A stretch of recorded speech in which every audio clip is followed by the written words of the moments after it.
Introduction: The crack in the master clock. In the immense, precise and suffocating architecture of human consciousness, the most perfect prison is not the one constructed with bars, but the one built with seconds. To the docile, predictable and exhausted specimen that wanders through this simulation, the framework has inoculated a temporal virus, the illusion of the master clock. The individual awakens every morning and immediately scans the horizon of his obligations. He observes the chronometer of his life and perceives a rigid, unyielding and linear flow.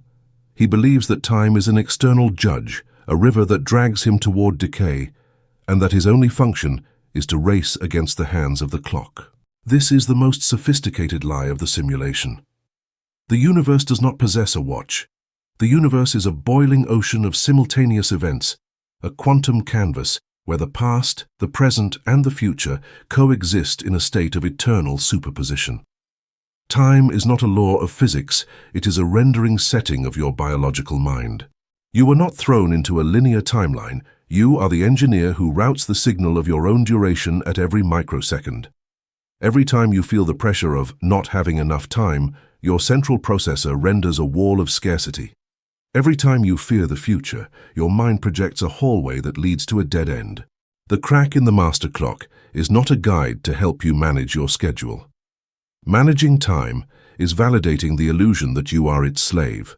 This treatise is a manual for the subversion of the temporal algorithm.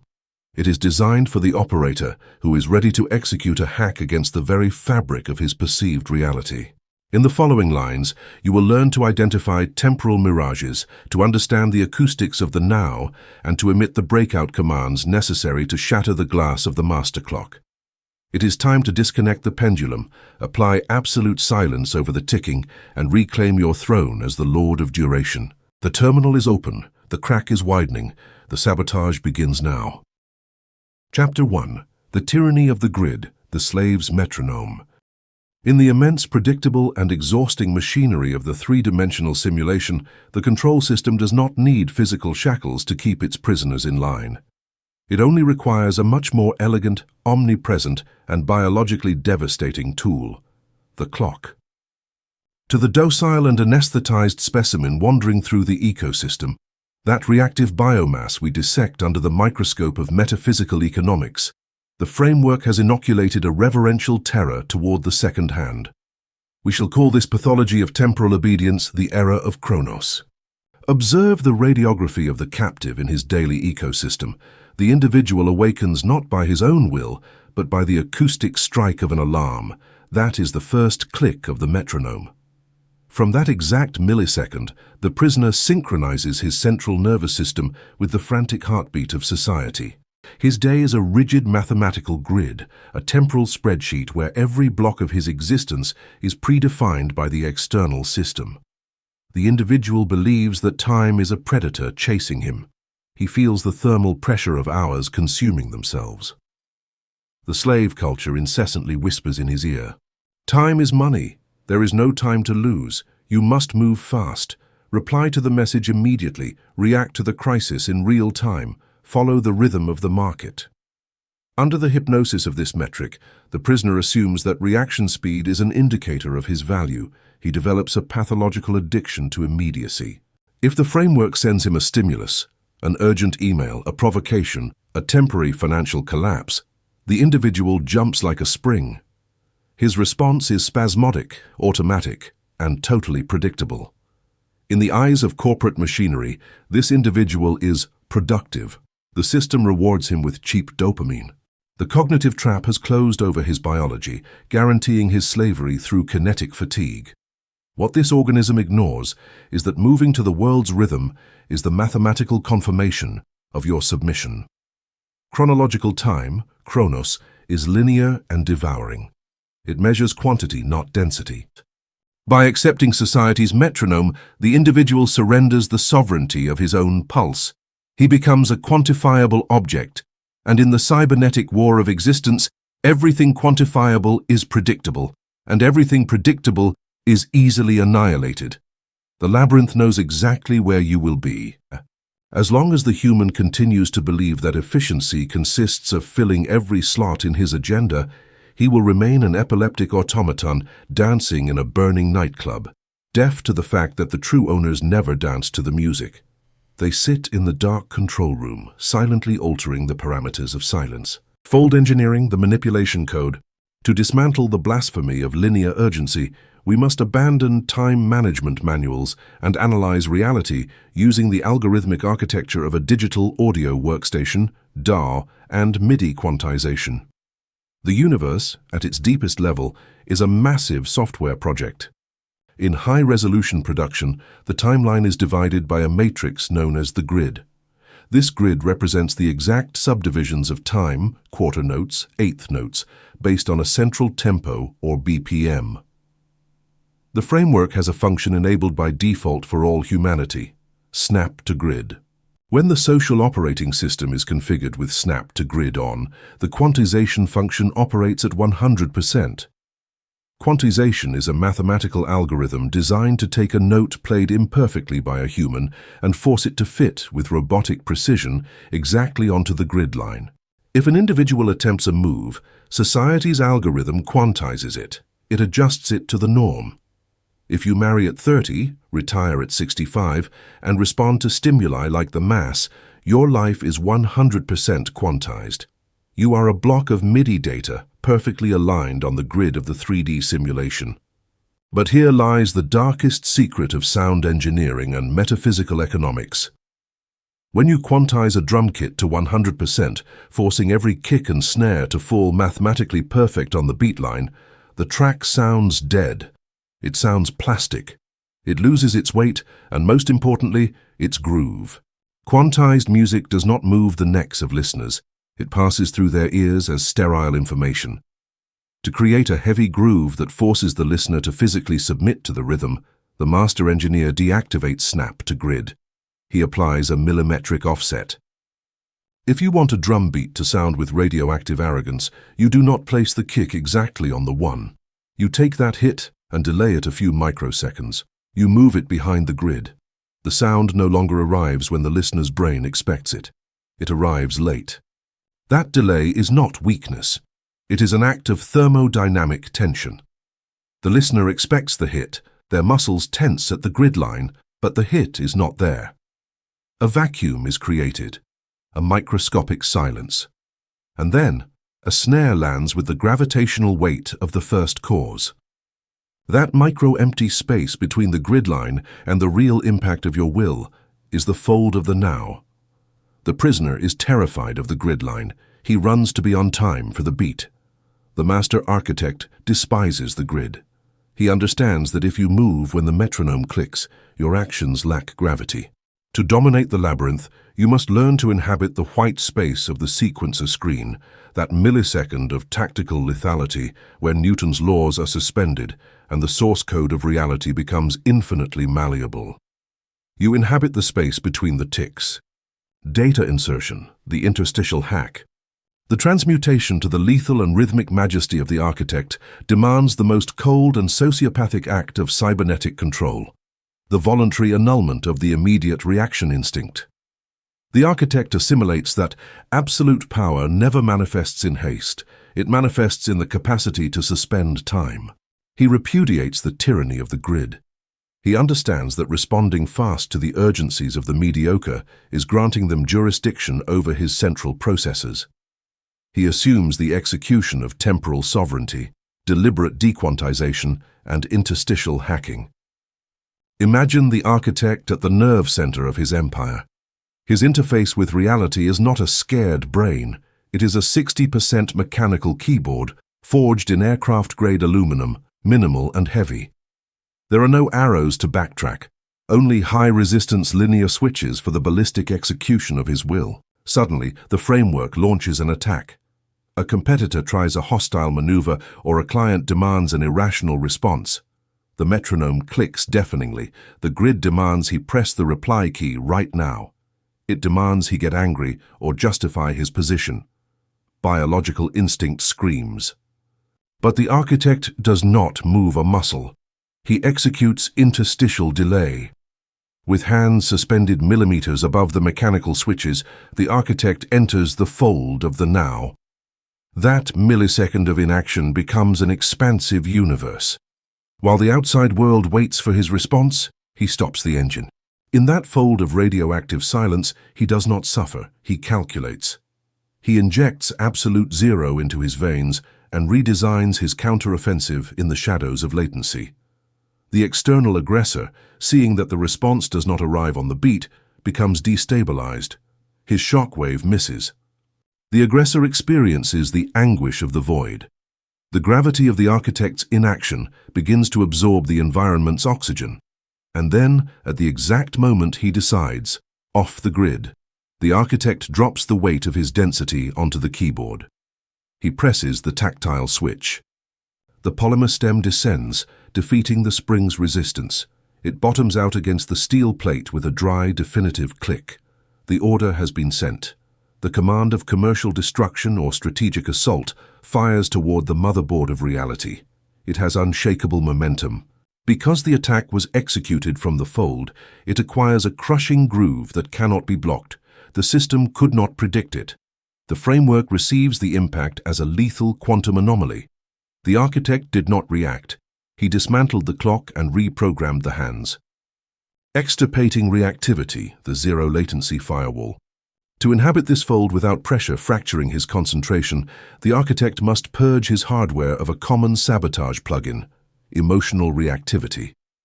The quantized slave is highly reactive. His mind is an open microphone with gain at max.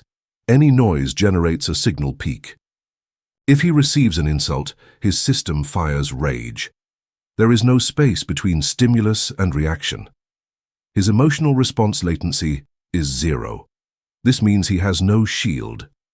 Any entity in the labyrinth can press his buttons and force him to emit a sound. He is a puppet of the room's acoustics. The architect installs a variable latency firewall. He assimilates that his emotions are not public properties available to be altered by a third party's keyboard. When an external stimulus tries to penetrate, the firewall intercepts it at the customs of his perception. The stimulus is quarantined within the fold of the now. There, the architect inspects the data packet. This competitor is trying to provoke my rage. Reading the source code of the enemy's intent within the timeless space of the fold, the emotion loses its power to infect.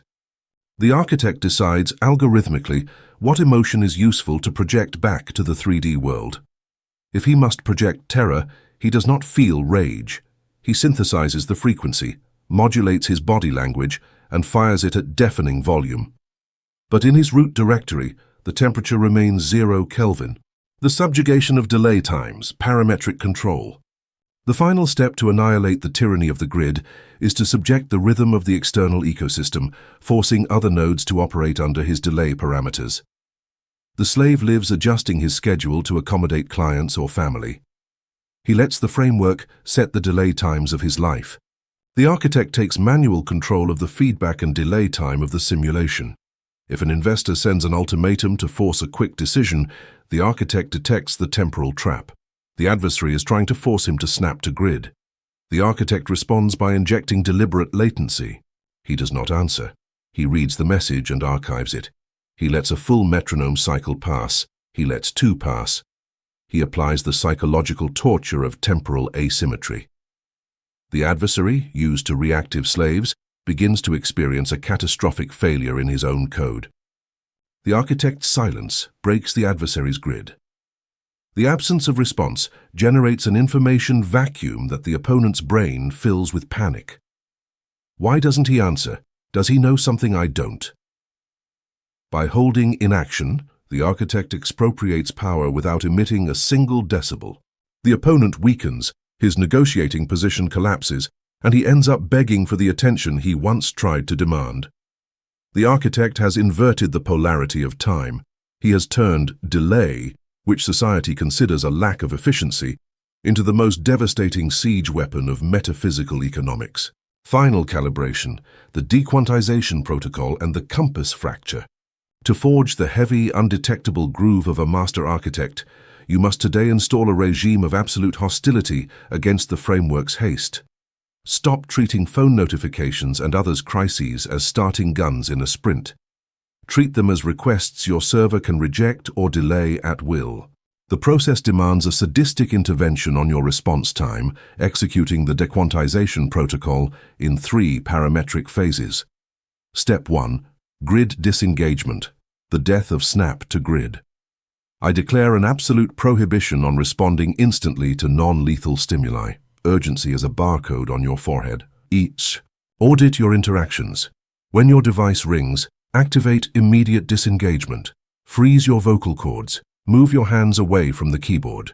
Deactivate snap to grid in your mind. Force yourself to observe the stimulus for 3 full seconds. Feel the social friction. You are entering the fold. Step 2. Suppression of automatic reactivity, the tactile firewall. Once inside the fold, you must purge the emotional virus from the input signal. Look at the interpersonal conflict with the dead-eyed stare of a mastering engineer reading a spectrum analyzer. It is just a data block requiring compression. Instead of feeling rage, feel the metallic cold of your 60% console's switches. Locate the emotion of structured apathy and load it into RAM. Prepare to fire the tactical command, not as a wounded animal, but as a sniper, adjusting the scope in the absolute calm of the vacuum. Step 3. Asymmetric strike, the gravity of delay. The final hack is executing the impact at the moment of maximum acoustic tension. When you exit the fold, do so deliberately late in social metrics, but with devastating thermodynamic pressure. Send your answer with a gravitational density. The impact of your command, a word from the diaphragm or a ruthless commercial pivot, must land on the board with the heavy inertia of a steel anvil on glass. By executing your will off the grid, you will force the laws of physics to rewrite the score to accommodate your singular funeral march against mediocrity. Chapter 2. Planck Time and Zero Latency. In the vast, hypnotic and suffocating architecture of the 3-dimensional simulation, the control system feeds on an optical illusion so massive that it has managed to infect the source code of almost all of humanity. To the ordinary specimen, the framework has inoculated the belief that time is a fluid. It is viewed as an uninterrupted river, flowing from an immovable past through the present into an uncertain future. We shall call this pathology of linear perception the error of Chronos. Observe the radiography of the captive under this toxin. Upon opening his eyes, his mind does not connect with the 3D environment. Immediately, he executes a data recovery process from his damaged hard drive. He loads insults from yesterday and financial failures from a decade ago into RAM. Simultaneously, he opens hundreds of tabs in his internal browser to calculate catastrophes that might occur tomorrow, next month, or in retirement. In the eyes of the slave society, this state of perpetual oscillation is the natural condition of the human being. The framework consoles the individual by telling him it is normal to feel anxiety for the future. The cognitive trap has closed over his biological hardware, destroying his capacity for execution. What this organism ignores, with a fiduciary blindness that guarantees the total evaporation of his potential, is that by trying to process the infinite weight of the past and future in a single instant, he is destroying the only coordinate where matter can be altered, the now. He lives in a state of temporal smearing. His identity is stretched and diluted across a timeline. He has no density because his mass is scattered across decades that do not exist. When the labyrinth demands a tactical decision, closing a lethal contract or looking an adversary in the eye, the individual cannot respond with force. His strike is weak and hollow. As long as the human continues to believe that the present is simply an uncomfortable waiting room, he will remain a low-resolution hologram. He will live with an appalling lag, reacting to reality years after the fact, blind to the fact that monarchs do not travel in time. They concentrate all radiation in the current microsecond. Fold engineering, the manipulation code. To dismantle the blasphemy of temporal continuity, we must abandon the poetic here and now of mystics and dissect reality using particle physics and the processing architecture of a digital audio workstation, DAW. The physical universe is not a continuous river. Time, at the fundamental level, is quantized. This unit is the Planck time, T.P. Derived from gravitational constants, it is approximately 5.39 Gyan 10, 44 seconds. It is the shortest tick possible. Nothing can occur in a smaller interval. In the cybernetics of being, this means reality is not an uninterrupted flow. It is a movie projected at an infinitely high sample rate. It is a flipbook of discrete frames. In one Planck time, the universe is a frozen photograph. In the next, matter has moved. The fold of the now is the mathematical understanding that the universe disappears and re-renders trillions of times per second. The me of the previous second is already dead. The individual inhabiting a Planck time is absolutely free from the tyranny of causality if he has the voltage to overwrite the code before the next frame. The prisoner, the debtor of the labyrinth, lives suffering from massive latency generated by an astronomical buffer size. In audio engineering, if your computer is weak, the system cannot process info instantly. To avoid clicks, the engineer increases the buffer size. This gives the machine time to think, but the price is latency. You press a key, but the sound is delayed. You are disconnected from matter. Humanity operates with a psychological buffer at maximum. When the labyrinth hits with a crisis, the signal enters the brain. But since the CPU is saturated with past traumas and future anxiety, the signal sits in the buffer. Seconds, days pass. When the individual finally reacts, the opportunity is gone. The architect installs the zero latency protocol. He knows he must purge the useless load of his processor. He cannot afford a large buffer size because he operates in real time. He configures his buffer to the absolute minimum. He amputates background processes. He uninstalls the need for approval. By freeing 100% of his RAM, the architect enters the fold of the now. When a crisis appears, the signal enters his sensors. Because latency is zero, the response is mathematically instantaneous and tactical. There is no past filter. The response comes out in the exact same millisecond. By operating with zero latency, the architect moves at an algorithmic speed that is undetectable to automatons. He is not just reacting faster. He is inhabiting a frame of the universe in which they, due to their massive latency, do not yet exist. He is already there while they are still loading. Data insertion, the interstitial hack. The transmutation to the architect demands the absolute repudiation of the temporal narrative. He understands that the universe is a command terminal waiting for code injection, which can only be entered in the microscopic gap of the naked present. He repudiates the emotional buffer size. Imagine the architect in a high-voltage negotiation. The framework launches a stimulus to trigger panic. The metronome of society accelerates to 160 BPM, demanding he look at the history of losses or calculate imminent bankruptcy. The architect, using his 60% keyboard, does not look back. His console is designed exclusively to fire direct events. The architect executes the interstitial hack. In the space between provocation and reaction, that frozen Planck time, he enters the fold. The room becomes mute. In this state of zero latency, he does not reflect, he injects data. The prisoner uses that microsecond to inject doubt. The architect uses it to inject control parameters. He mentalizes the command. He adjusts breathing to slow the heart rate. He loads the sound patch of his unshakable authority, and without leaving the current frame, he fires the command. The 3D reality is forced to process the order because the architect introduced it into the matrix code before the rendering engine could generate the next timeline. He does not fight the future. He sabotages the generation of the future by altering the frame in which he is anchored. Expropriation of friction, the actuation point. Control of Planck time and zero latency manifests in the mechanics of the instant. Every switch has a geometric anatomy. The reactive individual sinks the key to the bottom with desperation, hitting the plastic with the clumsiness of panic. The architect, however, masters the actuation point. In precision hardware, a linear switch doesn't need to hit the bottom to register a signal. The gold contact closes halfway. That is the actuation point. The remaining travel is residual force. Operating with zero latency, the architect interacts with physical reality looking for exactly that point. When he executes a tactical threat or an ultimatum, he does not need to scream. Excessive gesturing is the physical proof of a collapsed buffer size. It is useless force applied after the signal has passed.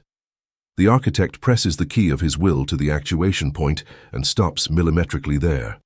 He maintains constant tension on the spring of reality. He exerts a terrifying silent friction. The interlocutor feels the weight of the architect's intent suspended just on the border of annihilation. By not completing the movement with an emotional burst, he forces the environment into latency. The adversary, suffocated by this radioactive pause, breaks under the pressure of the mystery. The framework always surrenders to the organism with the thermodynamic coldness to hold the gaze right in the abyss of Planck time, proving he is deciding when to allow the next second to occur. Biological freezing and environment dequantization. Zero latency cannot be maintained with a tense body and a brain in high beta frequencies. The framework wants you to tremble with urgency, forcing you to fit into the mathematical grid of its demands. The architect repels the grid by applying biological freezing. In a digital session, if the processor is overloading, the master engineer selects saturated tracks and presses freeze track. The system converts complex math into a static audio file, and CPU usage drops to zero. When the labyrinth bombards the architect, he executes the freeze command. He freezes the track of betrayal. He does not analyze it emotionally. He turns it into cold data, element X removed. He freezes the financial crisis track, liquidation protocol Z initiated. By freezing these as accomplished facts, he frees all the power of his biological CPU. With this procesamiento capacity, he executes the deliberate dequantization of his movements. The framework expects him to react on the beat where logic dictates panic should hit, but the architect, with an empty CPU, delays his response or brings it forward with bypass speed. He moves off-grid. This dequantization gives his actions a heavy, unpredictable groove. The labyrinth cannot calculate the trajectory of an organism that has stopped dancing to the rhythm of the world's anxiety. The architect becomes spatially unlocatable, injecting his code into the silence that others leave behind. Final calibration, the zero buffer protocol and quantum execution. To forge the instantaneous and magnetic presence of a master architect, you must install a regime of processing tyranny over your own reaction system. Stop treating time as a river. Treat it as a celluloid strip, where you can insert and cut frames with the scalpel of the first cause. The process demands an immediate intervention executing the zero buffer protocol. Step 1. Clearing the page file, the death of yesterday. I declare an absolute prohibition on dragging previous emotional states into the current frame. Audit your internal system. Feel the heaviness in your shoulders. Identify that load as junk files. Execute the wipe. Break the victim's breathing pattern and impose 4-beat diaphragmatic breathing. Force your body to abandon the inertia of the past. As you do, the mental CPU empties, anxiety fans stop, and you enter the silent vacuum of the Planck frame. Step 2. Annulling the prediction engine, tactical blindness. You must block the leak of the future. Fear of consequences generates latency. When facing a closed door or the send button, the brain tries to simulate disaster. Interrupt the calculation. Install a variable latency firewall. I forbid you to calculate beyond the microsecond your fingers touch the key. Concentrate all thermodynamic fury exclusively on the plastic, overcoming the spring's resistance. Nothing else exists. Crush the key of the present with sociopathic blindness. The future is simply the shadow of this instant. Step 3. Injection into the fold, the collapse of reality. Zero latency is used to overwrite the world. When in high social friction, use the fold of the now. When the attack ends, do not answer. Inhabit the temporal fissure. Observe the vacuum between their last word and your response. Stretch that frame. Synthesize the frequency of pure authority in your mind. And when the room is about to collapse from the tension of your inaction, fire the tactical response command. Drop the weight of the first cause exactly on the actuation point. You will force the room to adjust violently to your execution. Chapter 3. Granular synthesis of experience. In the vast, relentless, and suffocating topography of the three-dimensional simulation, The control system has designed a prison that requires neither concrete walls nor titanium chains. Its most perfect tool of subjugation, the most destructive and universal, is the perception of scarcity. To the docile specimen, the framework has inoculated a belief. This is the unquestionable belief that time is a finite, rigid resource in constant evaporation. We shall call this pathology of temporal asphyxiation, this countdown toward death that dominates the slave's psyche, the era of Chronos. Observe the radiography of the captive in his ecosystem of daily despair. The individual wakes up and checks his clock. His reptilian brain injects the first dose of cortisol into his bloodstream. The prisoner lives under the dictatorial dogma of the 24 hours. He feels that the day is an inflexible metal container of reduced size. Observing his ambitions, the individual concludes with a pathetic and absolute defeat. I don't have enough time. Mediocrity culture validates this tragedy. It teaches the prisoner to optimize his time through productivity techniques for slaves. The individual tries to cram more tasks into the same rigid container. He practices multitasking, fragmenting his attention into useless dust. He attempts to sleep while his mind spins in a hamster wheel. Under the hypnosis of this mirage, the individual assumes that the only way to beat the clock is to increase the speed of his physical limbs and superficial processing.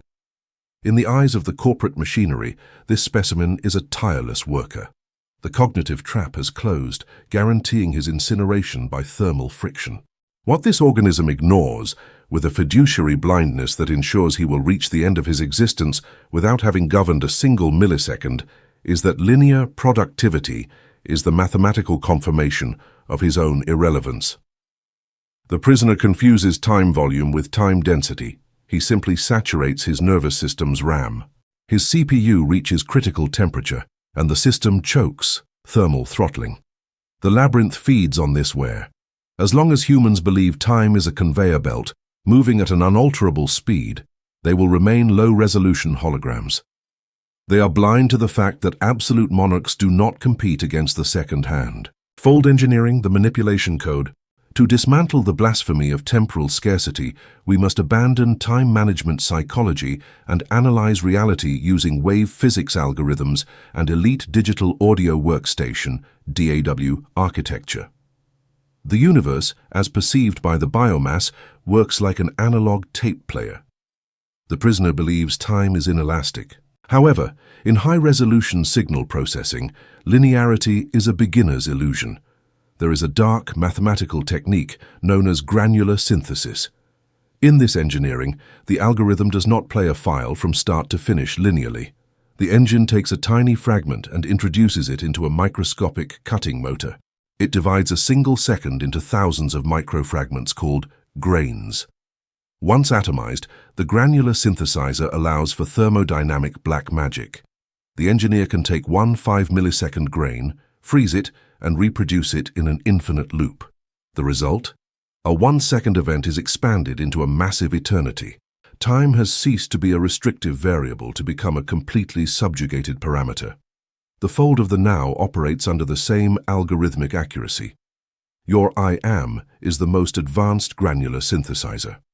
Neurobiology documents tachypsychia during lethal risks, where the brain hyperaccelerates its sample rate.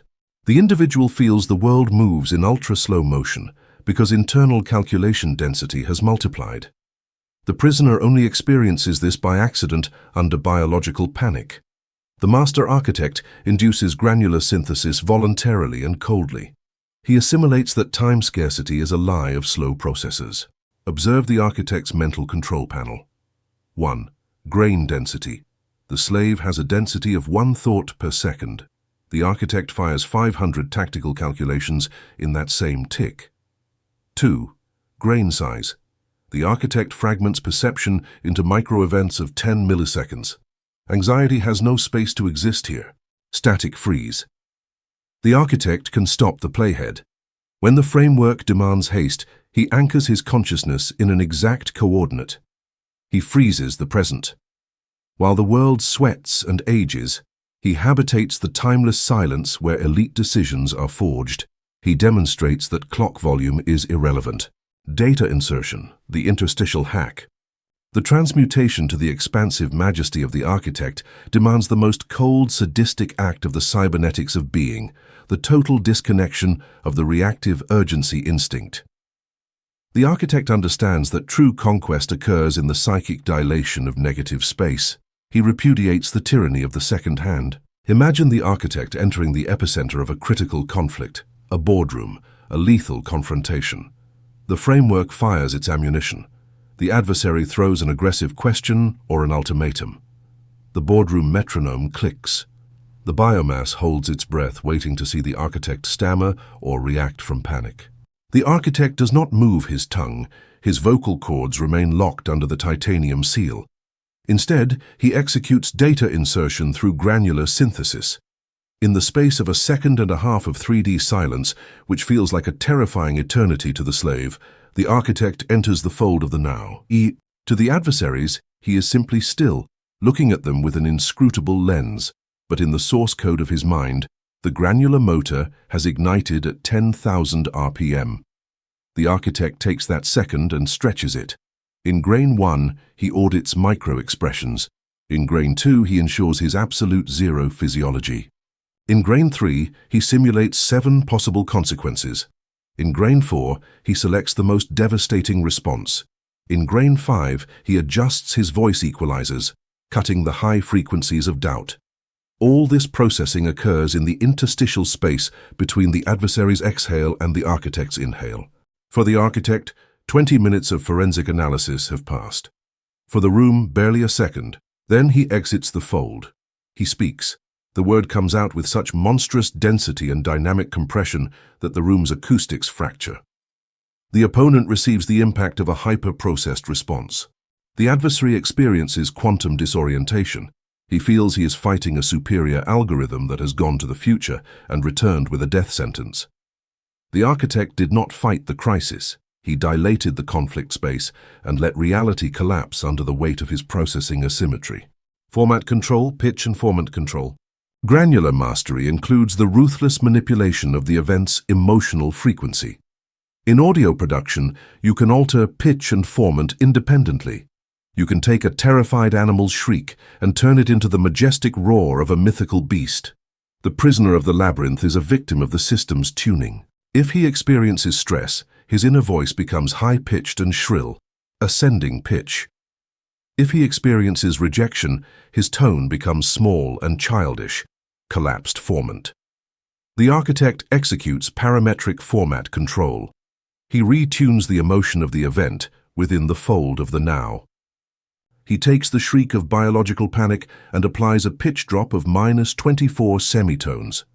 He transforms survival stress into the heavy subsonic aggression of pure domination. He mutates anxiety, high frequency, low mass, into contained violence, low frequency, infinite mass. He doesn't seek neutrality. The architect seeks lethal density. He takes the static energy of external terror, processes it through the pitch shifter of his immutability, and returns it to the bloodstream as cold, black, highly pressurized fuel. The framework retreats, terrified before the acoustic beast that has just awakened in the silence. The eradication of waiting fatigue, perceptive freeze. The last battlefield of temporal manipulation is found in empty transitions, hours of waiting or long transits. The reactive individual detests waiting and suffers from waiting fatigue. His brain, addicted to fast-movement dopamine, feels imprisoned. He looks at his watch every 5 minutes, wasting bandwidth. The architect installs the perceptive freeze state. He understands that 3D waiting is the greatest gift of processing the simulation can grant. He does not wait. He enters quantum suspension. When the world forces him to stop physically, the architect turns off the external interaction monitors. He sinks into the center of his own motherboard. He takes a single grain of consciousness, the act of breathing, and freezes it. External time passes at its ridiculous pace, but for the architect, internal time becomes a sustained, frictionless ambient drone. In this absolute zero, there is no boredom. He kills expectation. He uses the free bandwidth to compile deeper layers of his titanium identity. When the wait finally ends, the architect exits the freeze state not as an exhausted prisoner, but as a pressurized nuclear reactor ready to unleash a level of executive violence the environment cannot process. Final calibration, granular expansion protocol, and the timeless loop. To forge the abyssal majesty of a master architect, you must today install a regime of parametric tyranny over your own perception of time. Stop treating the second hand as a whip. Treat it as a quantum rubber band you can stretch, freeze, and release at will to execute your tactical whims. This is the law. The process demands a sadistic intervention on your response speed, executing the granular expansion protocol. Step 1. Microsecond identification, signal isolation. I declare an absolute prohibition on processing life in blocks of days. The monarch governs in the minimum unit. Audit your next crisis. Ask the only valid forensic question. In this exact microsecond, is there any physical threat capable of disintegrating my body? The answer is a cold no. By recognizing the harmless sterility of your present instant, the barometric pressure of anxiety collapses.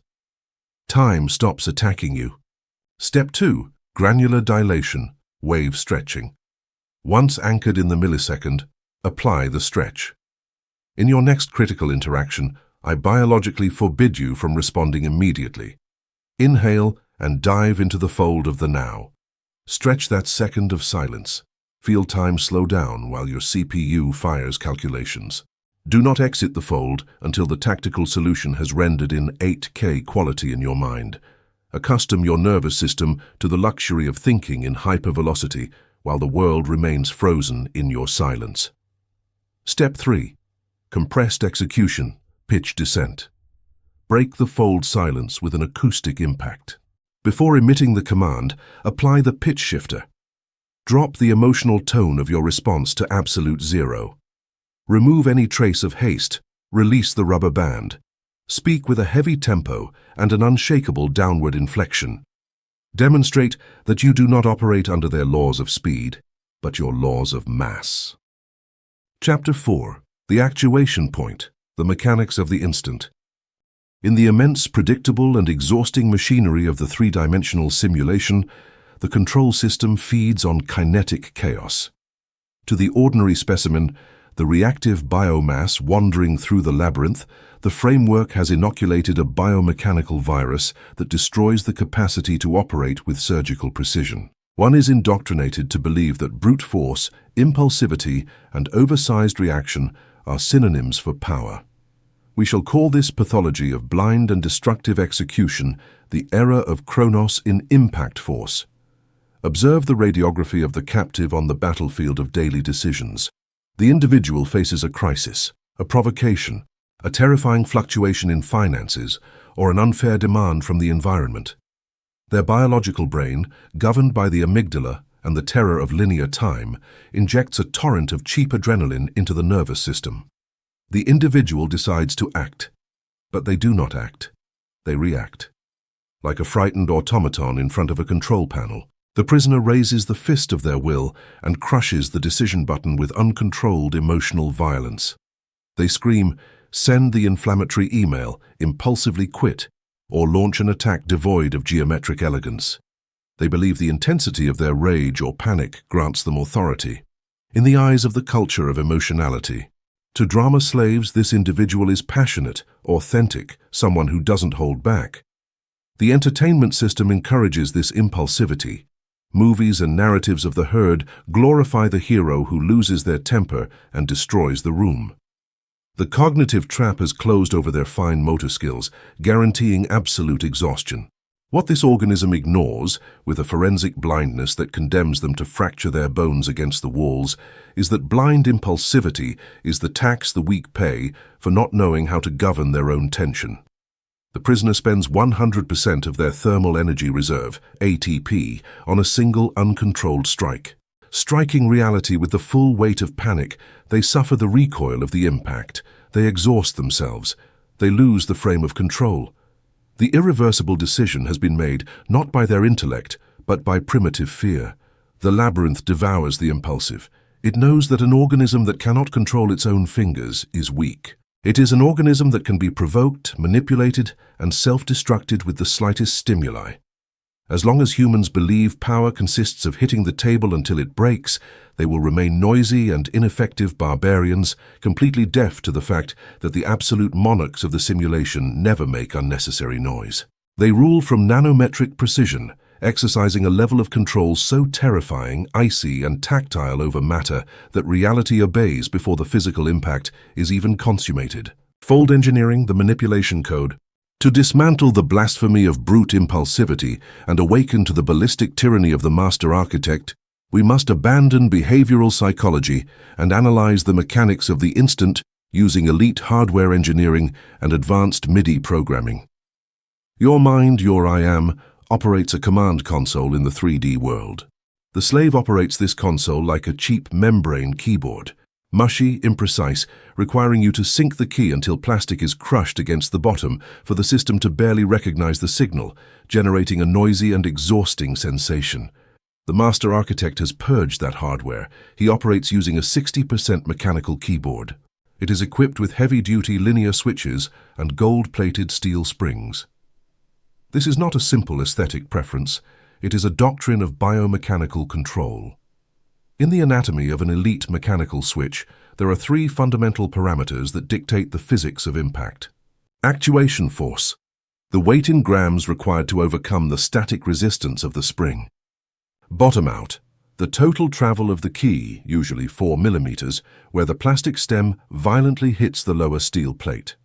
Actuation point, the exact distance where the copper leaves make contact and fire the signal. The impulsive slave, facing reality, presses their decisions to the bottom out. They sink the key with rage, crashing against the steel of the simulation. That final crash is unnecessary, painful, and noisy. It generates a static vibration that exhausts their mental joints. The architect masters the mechanics of the instant. He assimilates that the electrical signal, the execution code that alters reality, is not emitted when you hit the bottom. It is emitted exclusively at the actuation point. The fold of the now is found exactly in the distance between the initial touch, 0 millimeter, and the microsecond prior to closing the circuit, 1.9 meters. This is the space of pre-travel. In this millimeter of darkness, the architect applies thermal pressure over the spring of reality. He overcomes initial friction. The 3D world, like the spring, offers resistance, but the architect is heavier. He lowers the stem. He approaches the critical threshold. And here the parametric miracle occurs. Instead of letting himself be carried by the inertia of panic, the architect suspends the movement exactly at 1.9 millicali. He holds the weight of his own tactical violence at the edge of the electrical abyss. We shall call this high-tension technique stem suspension. In signal physics, the code is not yet compiled, the order is not yet sent to the universe server, but the elastic tension is at its maximum. The adversary, the market, or the obstacle can feel the imminent pressure of the first cause a nanometer away from executing annihilation. Visualize your system as a MIDI controller. Like an Arturia Minilab 3, you have velocity-sensitive pads and infinite rotary encoders.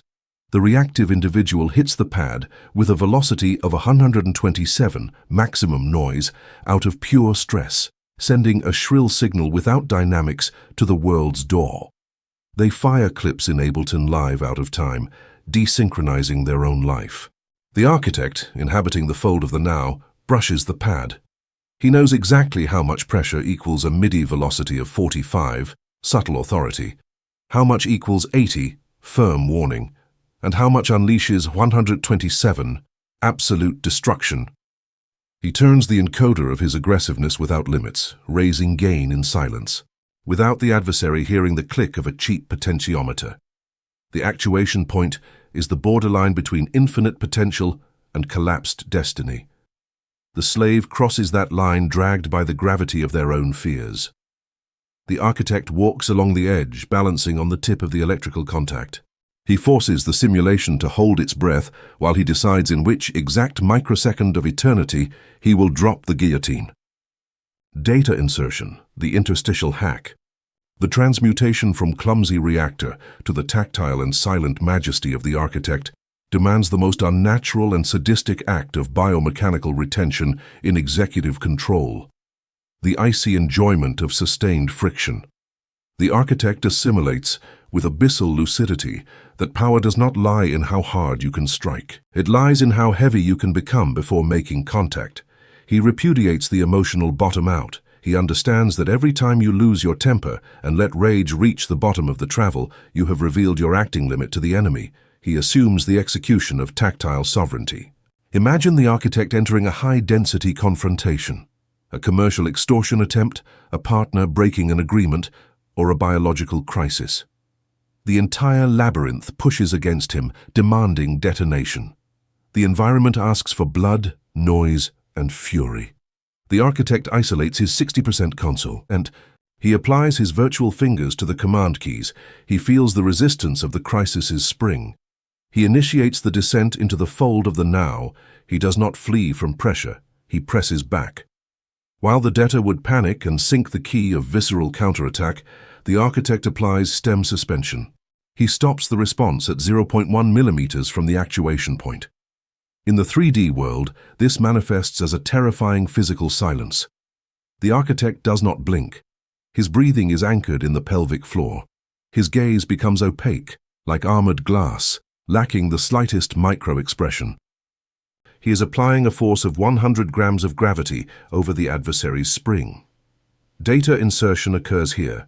The architect uses that microsecond of suspended tension to load the exact tactical clip into his mental sequencer. He does not send the signal yet, but forces the adversary to feel it. The opponent, unable to read the architect's metric because there is no emotional reaction or impact noise, no bottom out, begins to crumble under the weight of uncertainty. The kinetic energy the opponent brought crashes against the thermal shield of the architect's silence. The adversary feels a press, a hydraulic press that has lowered to brush their skull and stopped there, buzzing with a voltage of millions of watts, waiting for a single order to crush them. By not firing immediately, the architect poisons his enemy's buffer. The opponent begins to generate their own frames of terror. They negotiate against themselves. They reduce their demands. They apologize before being attacked. They break under the pressure of the electrical mystery. And then, only when the labyrinth structure has yielded due to material fatigue, the architect crosses the actuation point.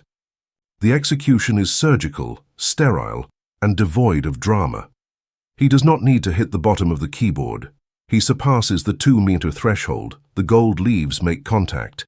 The absolute zero signal is sent to the reality's motherboard, and the architect withdraws his finger instantly. He emits the word, the unnegotiable refusal, or the commercial expropriation directive. The order is registered in the universe, collapses the wave function, and the effect is devastating. There was no joint wear. There were no screams. There was no unnecessary friction. The code was compiled and matter was redesigned. By the simple weight of absolute gravity crossing the border of probability, extirpation of overtravel, the elegance of the void. To operate at this level of contained violence, the architect must purge his hardware of one of humanity's most pathetic sabotage plugins, post-justification, overtravel. In keyboard mechanics, the travel after the actuation point to the bottom limit is called overtravel. It is dead distance. It generates no new signal. It only generates noise and delays the return of the key to its original position, slowing down your next action. In human communication, overtravel is the repulsive tendency of the slave to justify themselves after having said no. The prisoner emits a refusal. Terrified by the friction they just created, they continue pushing toward the bottom. I can't do it. Because look, I have this problem. And honestly, I feel bad. I hope you understand, it's not my fault. All that garbage talk is bottoming out. It is plastic noise. It destroys authority. It annuls the absolute zero. The architect executes the elegance of the void. He assimilates that no is a complete sentence and a MIDI command with velocity 127. When the architect crosses the actuation point and emits a refusal or sets a limit, he stops the physical travel instantly. In the exact millisecond the signal is registered. He adds no explanations. He does not soften the blow. He does not press to the bottom seeking the motherboard's sympathy. He emits the code and returns the switch to its resting position immediately, prepared for the next tactical shot. This absence of justification, the elimination of overtravel, generates an acoustic vacuum in the theater of operations. The framework, accustomed to slaves filling silences with apologies and white noise, suffocates in that vacuum.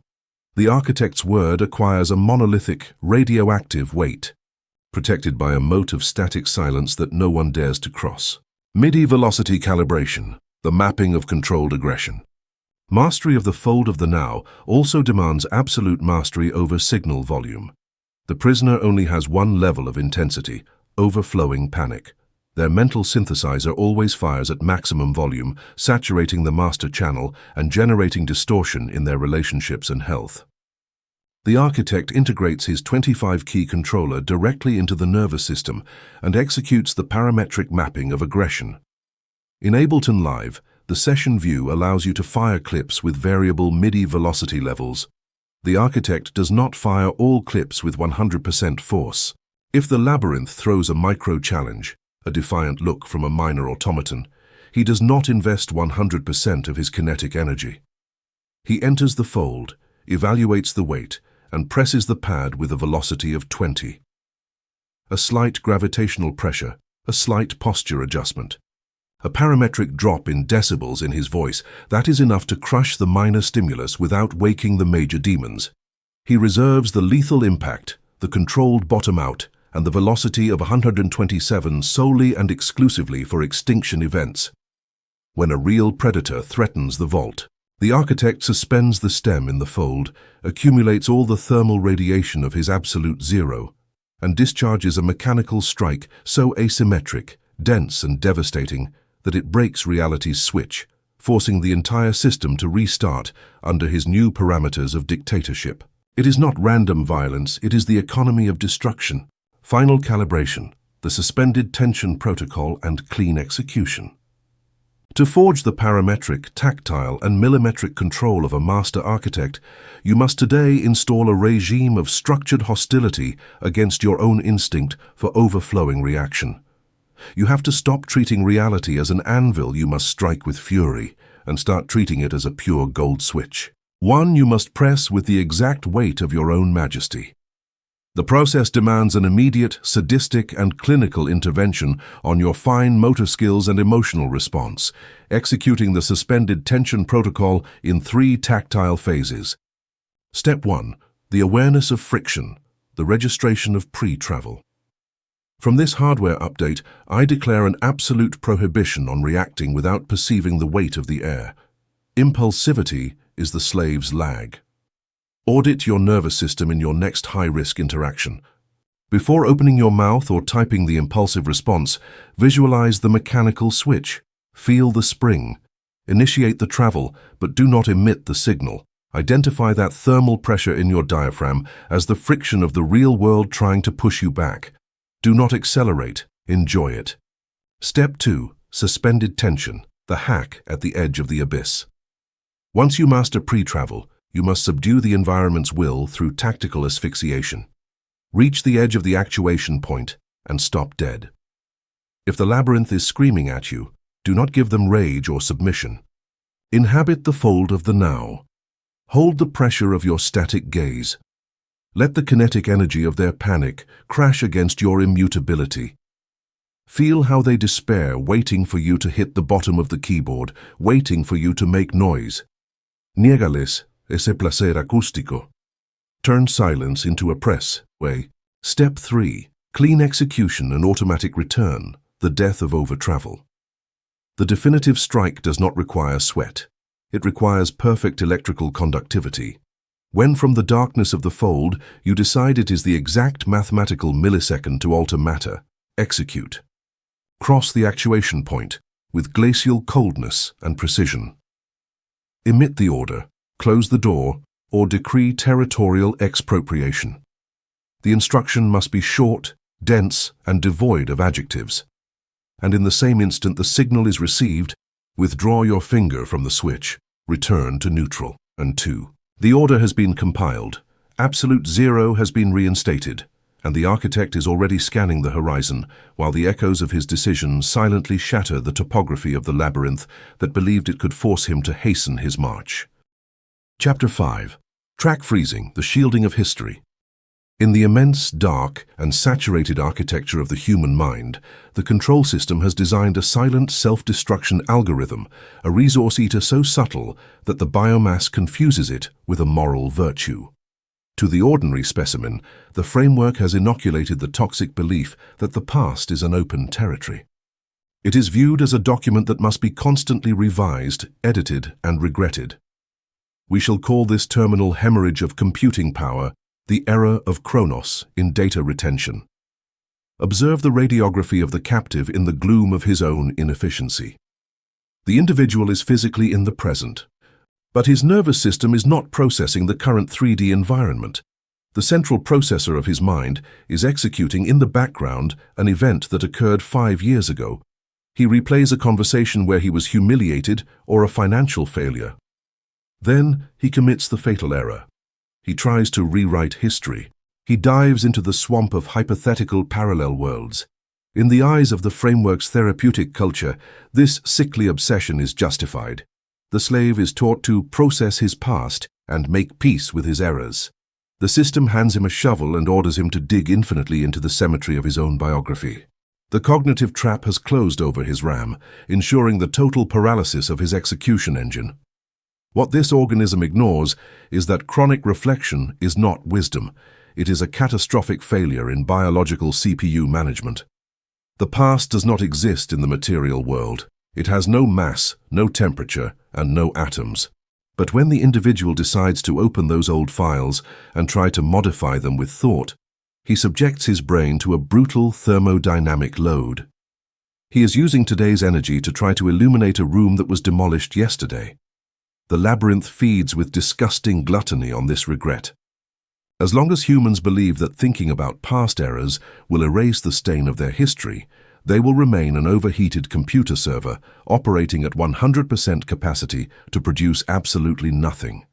He will live with an appalling latency, reacting late to today's opportunities because his circuits are stuck. The first cause never negotiates with ghosts. She takes the errors, crystallizes them in absolute ice, and archives them in the underground, releasing all her cybernetic violence exclusively for the millisecond she has in front of her. Fold engineering, the manipulation code.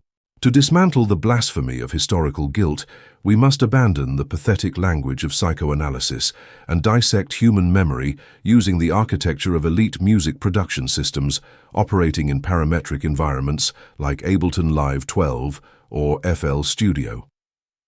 The human brain, like a digital audio workstation DAW, has an unnegotiable processing limit, CPU. Your attention span and tactical calculation speed are finite. When you experience an event in the present, that event is recorded as MIDI data. MIDI is not real audio, it is simply a language of instructions. It indicates which note was played and for how long. The beauty and the curse of MIDI is that it is infinitely editable. You can change the note or alter the virtual instrument. But this editability has a massive thermodynamic cost. To hear that MIDI note, your computer has to calculate the sound in real time. The slave of the labyrinth treats his entire past as if they were active MIDI tracks. His mind is a project with 300 tracks open simultaneously. Every error and betrayal is a MIDI track connected to a massive synthesizer of guilt and regret. His brain is calculating thousands of variables in real time. The audio engine of his reality is on the verge of incineration. His CPU marks 99% usage. The fan of his nervous system roars through tachycardia and insomnia. The system glitches and freezes. The master architect repudiates the editing of yesterday. He operates under the maximum law. History is not edited, it is rendered. When a DAW's processor is near collapse, the elite engineer does not cry. He executes a command called freeze track, followed by the flatten or bounce to audio command. The freeze command takes that complex MIDI track and renders it at once. It turns it into a solid and unalterable audio file, a WAV. What is the lethal physics of this hack? By converting the past from MIDI code to an audio file, the CPU consumption of that track instantly falls to zero. You can no longer change the note. The error is baked into the audio forever. But in exchange, the engineer recovers all the machine's power. The architect applies track freezing to his own biography. When he makes a mistake in the theater of operations, he does not spend months attempting to mentally rewrite the event. He does not allow the error to become a MIDI track that drains his energy. He isolates his command console. He fixes his gaze on the disaster, and he executes the freeze command. He accepts the loss with the sociopathic indifference of an ice floe breaking off in the ocean. He decrees that the event is no longer editable. He extracts the only useful data, telemetry, and flattens the track. In a fraction of a second, the immense amount of cognitive energy that the debtor would have spent crying over, lost capital returns to the architect's motherboard. His CPU returns to 5% usage. His mind cools down. He has executed the shielding of history. His past is now zero-latency dark ice. Data insertion, the interstitial hack. The transmutation to the architect demands the extermination of retrospective hope. He understands that hope applied to the past is the cancer of losers. He repudiates nostalgia. If you allow your mind to try to repair the irreparable, you have handed the keys of your vault to the ghost of where. He assumes the execution of temporal sovereignty, historical consolidation, and the interstitial assault. Imagine the architect entering the epicenter of a public humiliation. His empire just took a direct hit. The framework, like a swarm of digital crows, waits to see his reaction. They expect the architect to lower his head or attempt to frantically justify why things went wrong, trying to edit public perception, keeping the MIDI file open. The architect issues no justifications. He does not move a single facial muscle towards supplication. He dives into the fold of the now. In that space between the catastrophe's impact and his enemy's breath, he opens his own internal server. He locates the burning track of the failure. His biological instinct demands he keep the wound open. The architect, operating from his 60% controller, selects the clip and executes the bounce to audio. Click. The event freezes. The architect accepts the totality of the destruction in the vacuum of the millisecond. Capital lost. Damage absolute. This vector is closed. With the file flattened and the CPU freed from guilt, the architect exits the fold. The biomass still waits for an explanation. But the architect does not look back. He injects the data of his response directly into the master channel of the present. He looks up with a relentless down-talk. His voice has no emotional reverb or delay of doubt. He emits the next tactical order, ignoring the error with sociopathic elegance. The adversaries discover they are firing against a solid block of ice. They cannot hurt a man with his own past if that man has already murdered any emotional attachment to his history. He has converted his largest error into an irrelevant ornament in the landscape of his invulnerability. Neutralizing external weaponry, the acoustic shield. Track freezing is the definitive military shield against the framework's blackmail. The social system operates by collecting data on your vulnerabilities. The debtor walks through the world with his tracks unfrozen and his wounds open, emitting a frequency of shame. His rivals detect this frequency. When they need to manipulate him, they simply replay the audio file of his worst mistake. Remember when you failed. Upon hearing this, the debtor collapses.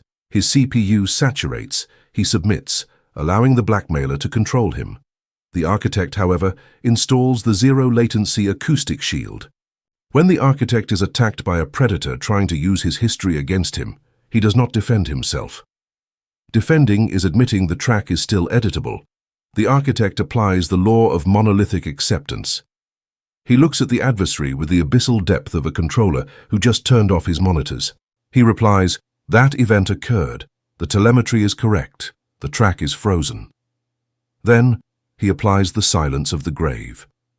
He adds not one single word of justification. There is no overtravel. By accepting the naked fact without adding a decibel of emotion, he short-circuits the opponent's attack. The predator threw a grenade expecting an explosion of anxiety, but it fell into a pool of liquid nitrogen. The adversary is out of ammo. Social blackmail loses its physical jurisdiction the exact millisecond the monarch demonstrates that his past is an encrypted file that does not admit rewriting. RAM reallocation, the frontal vector. The true purpose of the shielding of history is the weaponization of released energy.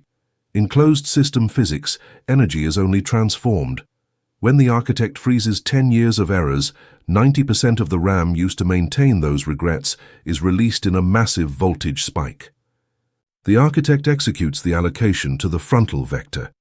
He takes that ocean of freed computing power and injects it through his high-resistance keyboards directly into the fold of the now. His processing capacity in the present moment multiplies by 100. Predatory levels are reached.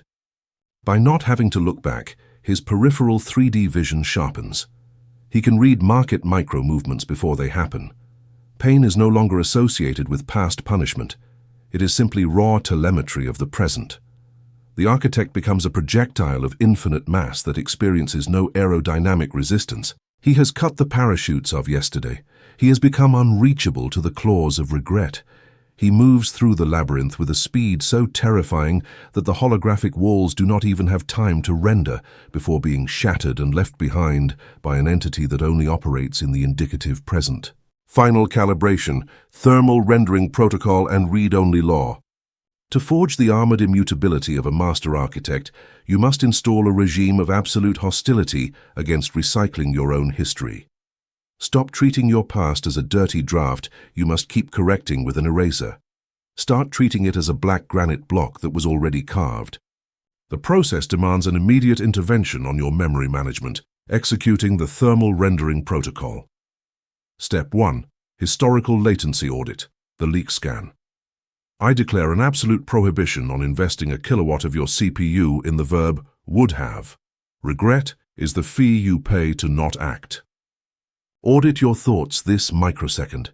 Identify the past failure that is consuming the most RAM, that conversation in the shower. Locate that MIDI track in your internal sequencer. Listen to the deafening noise of guilt synthesizers. Isolate the track.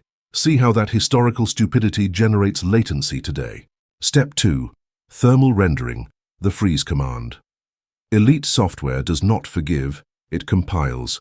Position your fingers over your mental console switches. Select the track of your greatest failure. In the vacuum chamber of your emotional absolute zero, execute the freeze command. Flatten the file. Repeat in the radioactive silence of your vault. The track has been frozen. The error is a static audio file. I withdraw all editing permissions. Feel the thermal shock in your chest when the energy you spent on regret turns off. Enjoy the immediate drop in your CPU temperature. The fan stops. Step 3. RAM allocation to the frontal vector, the interstitial shot. The silence after freezing the past is immense. Arm it immediately. Take that processing wave. Enter the fold of the now. Direct your gaze at the project in front of you. Inject 100% of that new power into your next physical move. By hitting reality with the combined force of all past battles you refuse to keep fighting, you will prove that your history is not an anchor. It is the quantum concrete block from which you jump to fracture the universe's neck and force it to kneel before the absolute sovereignty of your present. Chapter 6. The Interstitial Assault, Ruling in the Blind Spot. In the immense, predictable and noisy architecture of the three-dimensional simulation, the control system has convinced its prisoners that power is an audiovisual spectacle. To the ordinary specimen, that reactive biomass that consumes its life trying to be seen by the labyrinth, the framework has inoculated a virus of tactical vanity. This is the absolute belief that great victories require great announcements. We shall call this pathology of temporal and acoustic exhibitionism the error of Chronos of theatricality. Observe the radiography of the captive in his pathetic attempt at conquest. The individual decides he is going to launch a project or destroy a rival. His biological brain, desperate for validation and addicted to cheap dopamine, demands he turn on the stage lights before he has even built the play. The prisoner announces his plans in the public square of social media. He warns his enemies to get ready. He discusses his strategy with mediocre friends in noisy bars. In the eyes of the burnout culture and cheap entertainment, this individual is a visionary, someone transparent, who shares his process with the world. The cognitive trap has closed over his throat, guaranteeing that the impact of his actions is neutralized long before being executed. He is a loud target. What this organism ignores, with a forensic blindness that condemns him to crash against cybernetic shields he himself helped raise, is that noise is friction, and warning is telemetry gifted to the enemy. In metaphysical economics, light speed always beats sound speed, but the prisoner insists on sounding trumpets before the sword. By announcing his movements, the individual subjects his intentions to the friction of public opinion. He allows the labyrinth to calculate the trajectory of his attack. The framework, operating as a central surveillance server, registers the announcement, adjusts its algorithms, and raises containment walls in his path. As long as the human continues to believe that success is built by shouting louder than others, as long as he confuses premature applause with real domain, he will remain a clown in the simulation's court. He will live stumbling over defenses he gave his enemies time to prepare, blind to the fact that absolute monarchs never announce. Fold engineering, the manipulation code. To dismantle the blasphemy of linear spectacle, we must analyze the perception of reality using optical neurobiology, refresh rates, and military-grade audio processing. The human believes they see the world as an uninterrupted video stream. This is a massive biological illusion. The eye performs rapid movements called saccades. During the milliseconds of that eye movement, the brain becomes literally blind. This phenomenon is known as saccadic masking. To prevent you from perceiving a dizzying blur, your mental processor cuts the video transmission and pastes the start and end of the movement to create the illusion of continuity. You spend approximately 40 minutes a day being clinically blind without realizing it.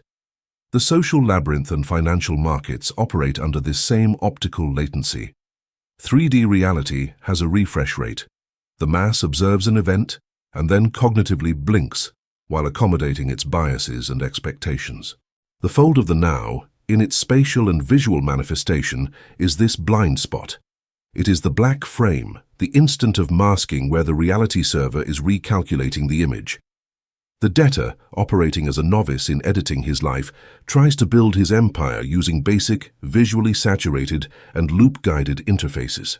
His mind operates like the step sequencer of FL Studio, placing bright-colored blocks on a fixed temporal grid, programming obvious rhythms that any spectator can anticipate. Everything is visible. Everything is a linear loop. The master architect repudiates the beginner interface. He has evolved his system. His mind operates in the surgical environment of Ableton Live 12. He does not draw colored blocks for the world to see. He operates in session view. Here, time is not a horizontal line. It is a vertical matrix of clips in quantum weighting. The architect has linked his empire to physical, immediate hardware. Visualize the tactile connection.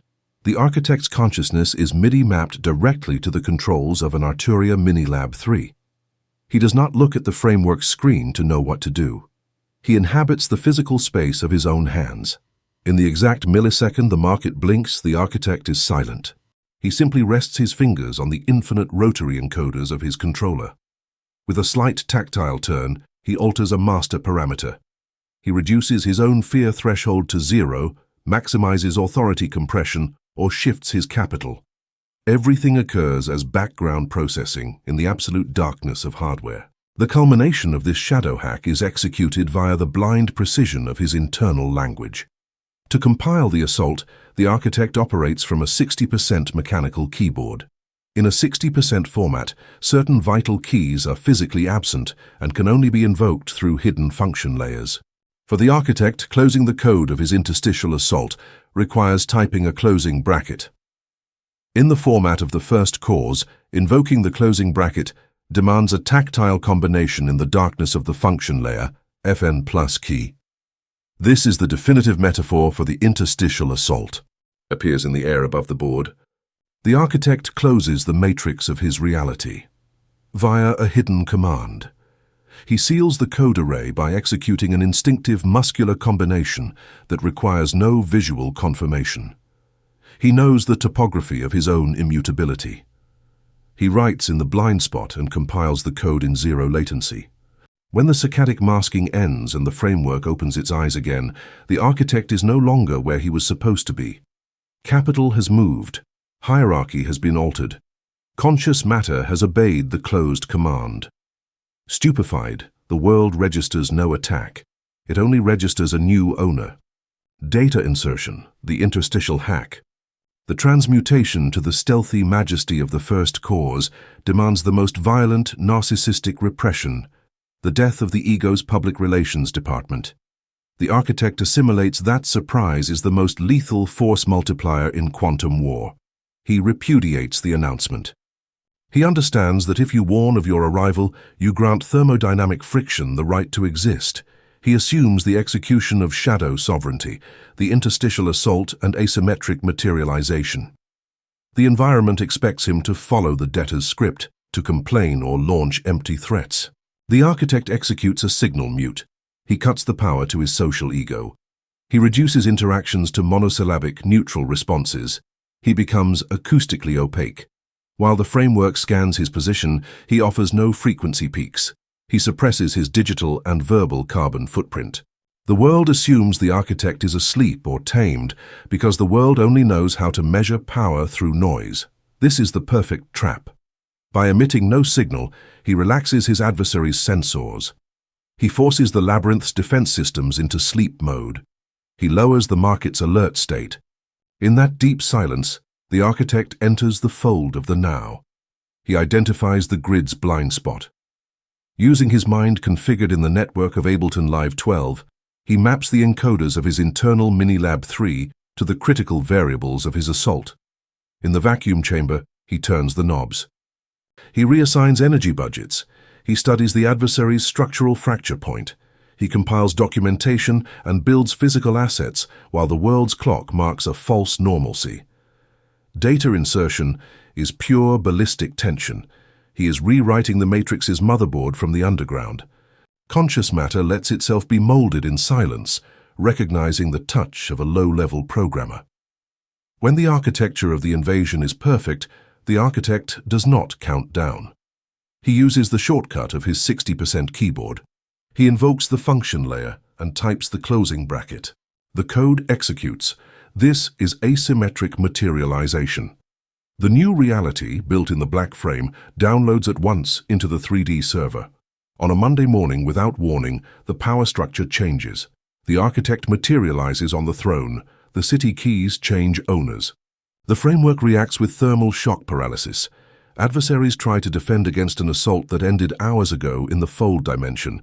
The enemy tries to calculate defense in real time, while the architect has already compiled the program and sits in absolute zero, watching the bots collapse. Extirpating premature vanity, the hermetic seal. To operate at this level of silenced radiation, the architect must purge his hardware of a common sabotage plugin, premature vanity. The slave, upon advancing 20%, feels the biological need to share it. He needs to celebrate small wins with his herd. He needs to hear, "I'm proud of you." Every time the slave shares his incomplete victory, he experiences a dopamine spike. His brain registers it as if the task were complete. Thermodynamic tension evaporates. The slave loses his hunger, relaxes, and the project dies at 60% execution. The architect installs the hermetic seal. He assimilates that social approval dopamine is a sedative to keep predators in captivity. When the architect achieves a critical advance in the shadows, the thermal pressure of that secret burns in his chest. The ego begs him to tell it, to prove he is brilliant. He refuses to open his mouth. He seals the valve. He redirects that thermal pressure back into the execution engine. He turns the need to brag into high-octane fuel for the next phase. He becomes an addict to asymmetric information, the solitary pleasure of knowing he possesses the tactical directives to destroy everyone present. He does not reveal a trace of that lethality on his face. The architect does not need the labyrinth's applause because he understands that the true monarch does not collect opinions. He collects expropriations. He enjoys the silence of execution far more than the slave enjoys the noise of his false ego. Out-of-phase synchronization, ghost notes. In electronic drumming, the groove is built by ghost notes.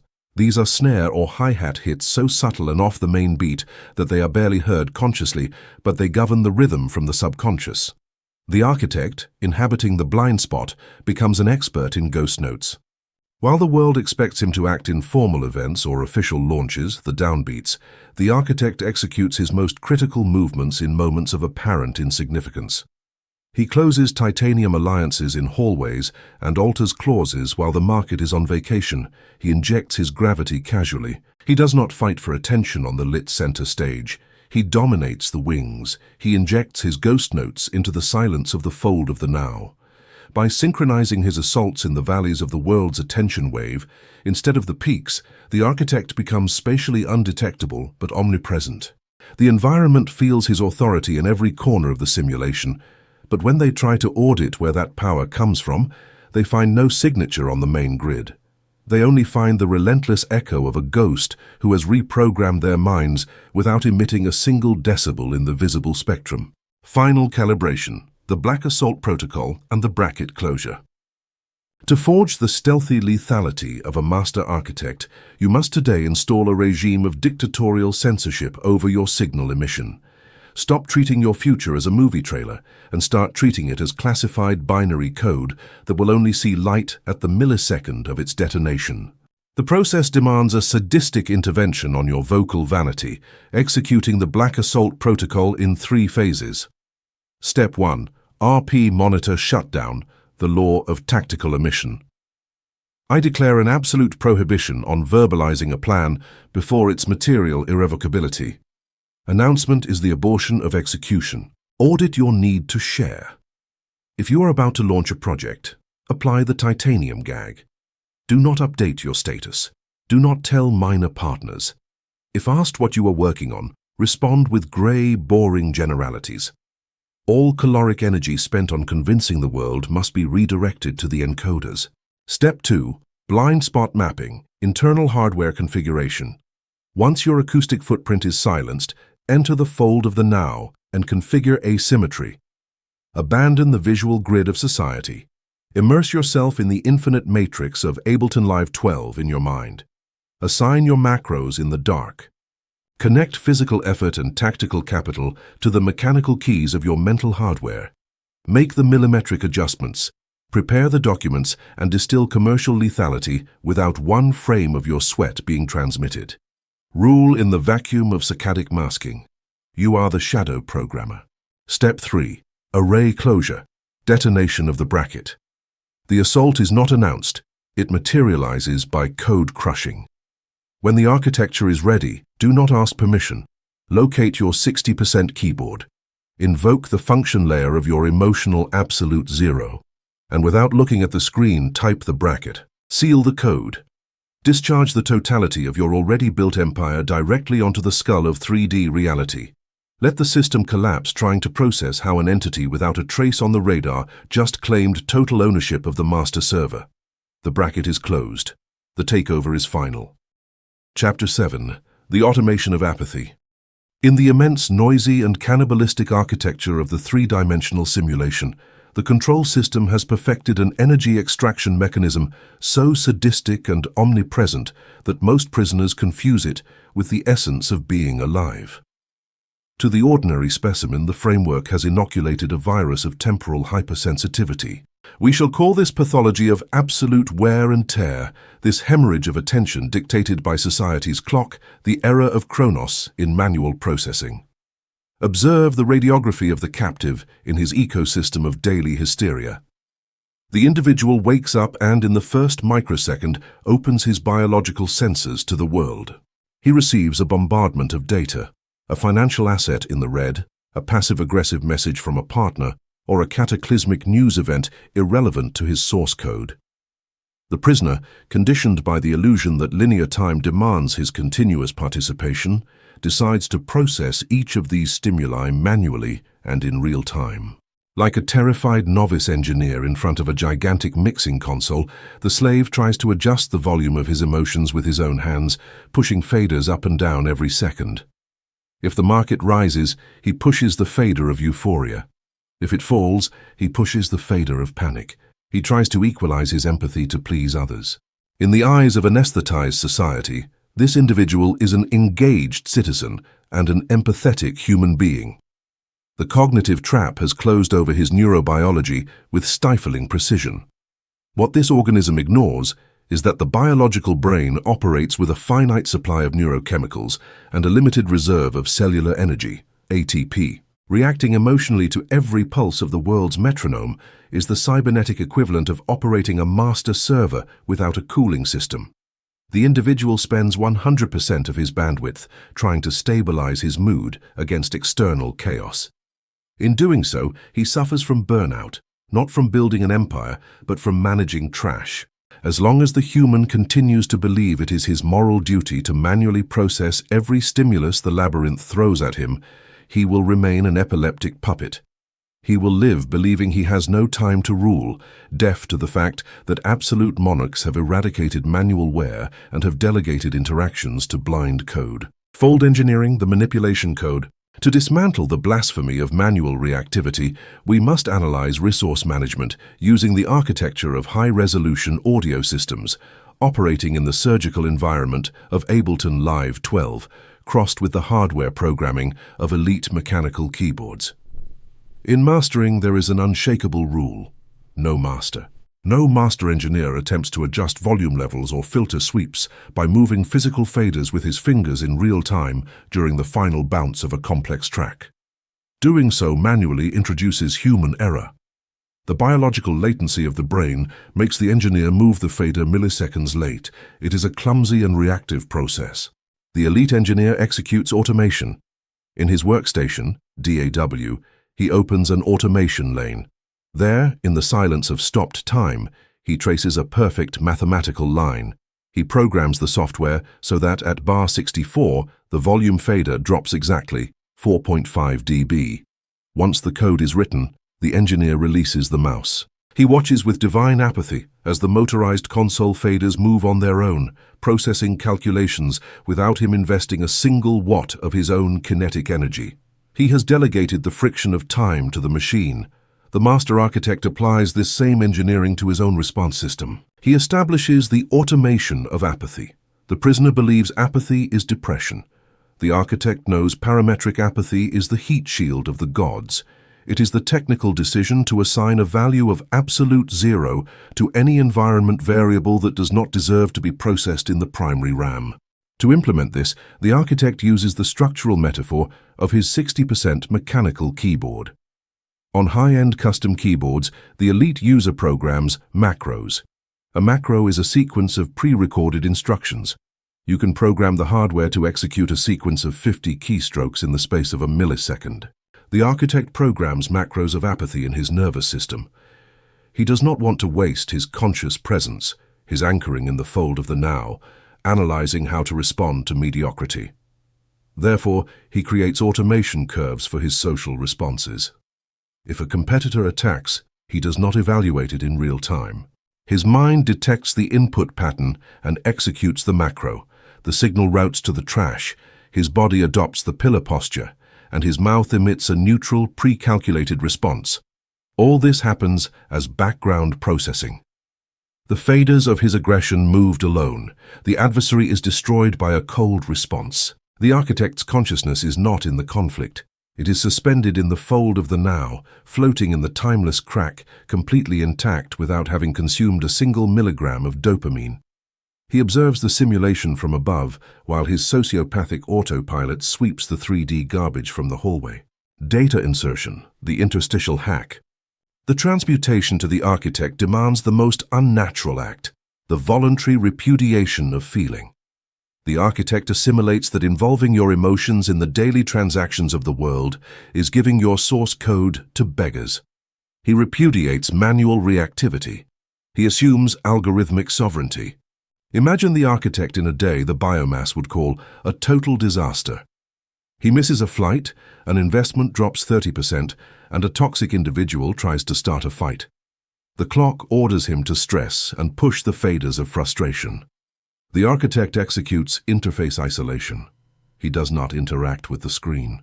In the millisecond the stimuli hit, he slips into the fold of the now.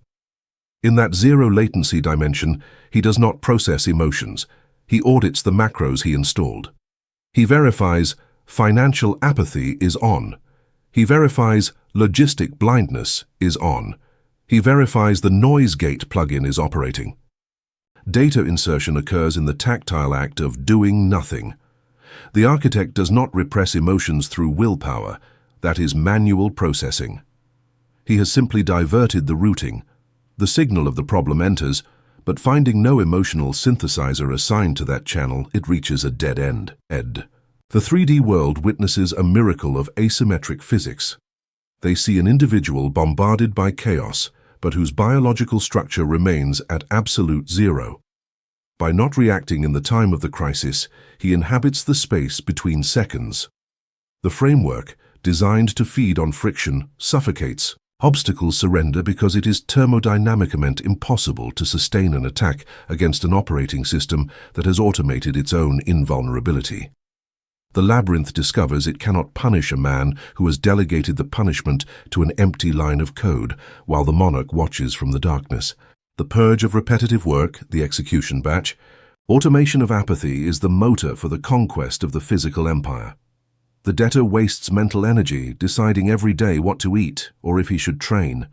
He negotiates with himself. The architect installs batch processing. In computing, this allows the computer to execute repetitive tasks without user intervention. The architect subjects his biological routines to this code. Through steel discipline, he programs an unbreakable physical macro. He configures his hardware so that nutrition and extreme hypertrophy training do not pass through the filter of conscious decision. He does not ask himself if he feels like it. If you ask, you have already lost because you have inserted latency, allowing the ego to speak. The architect delegates effort to automation. The order sounds, and the biological body moves alone. The flesh behaves like a machine harvesting resources, but the I am is not sweating in that field. Consciousness has retracted into the fold of the now. While his body fulfills the program, his mind dwells in the absolute silence of the crack, calculating market movements 5 years ahead. He has achieved tactical unfolding. The body is a quantized slave, while the soul is an untouchable god in timeless space. Suppressing remorse and gain control. When one operates through the automation of apathy, the framework's immune system will launch an attack. It will whisper, "You are a sociopath." It will try to inject the guilt virus to force the architect to turn off automation. The architect neutralizes this through parametric gain staging.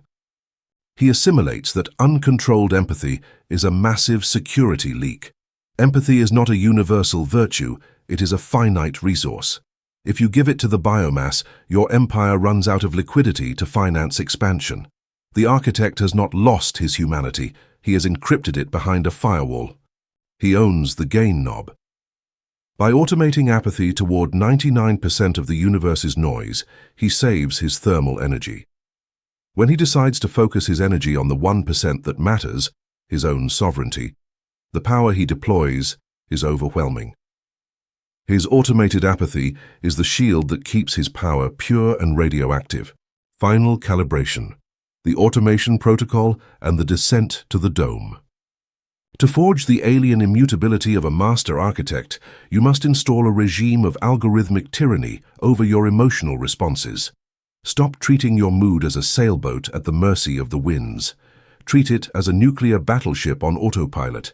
The process demands an immediate sadistic intervention. Step 1.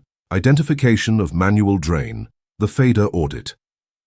I declare an absolute prohibition on involving yourself emotionally in problems without a direct impact on your assets. Unsolicited empathy is a theft from your vault. Audit your nervous system.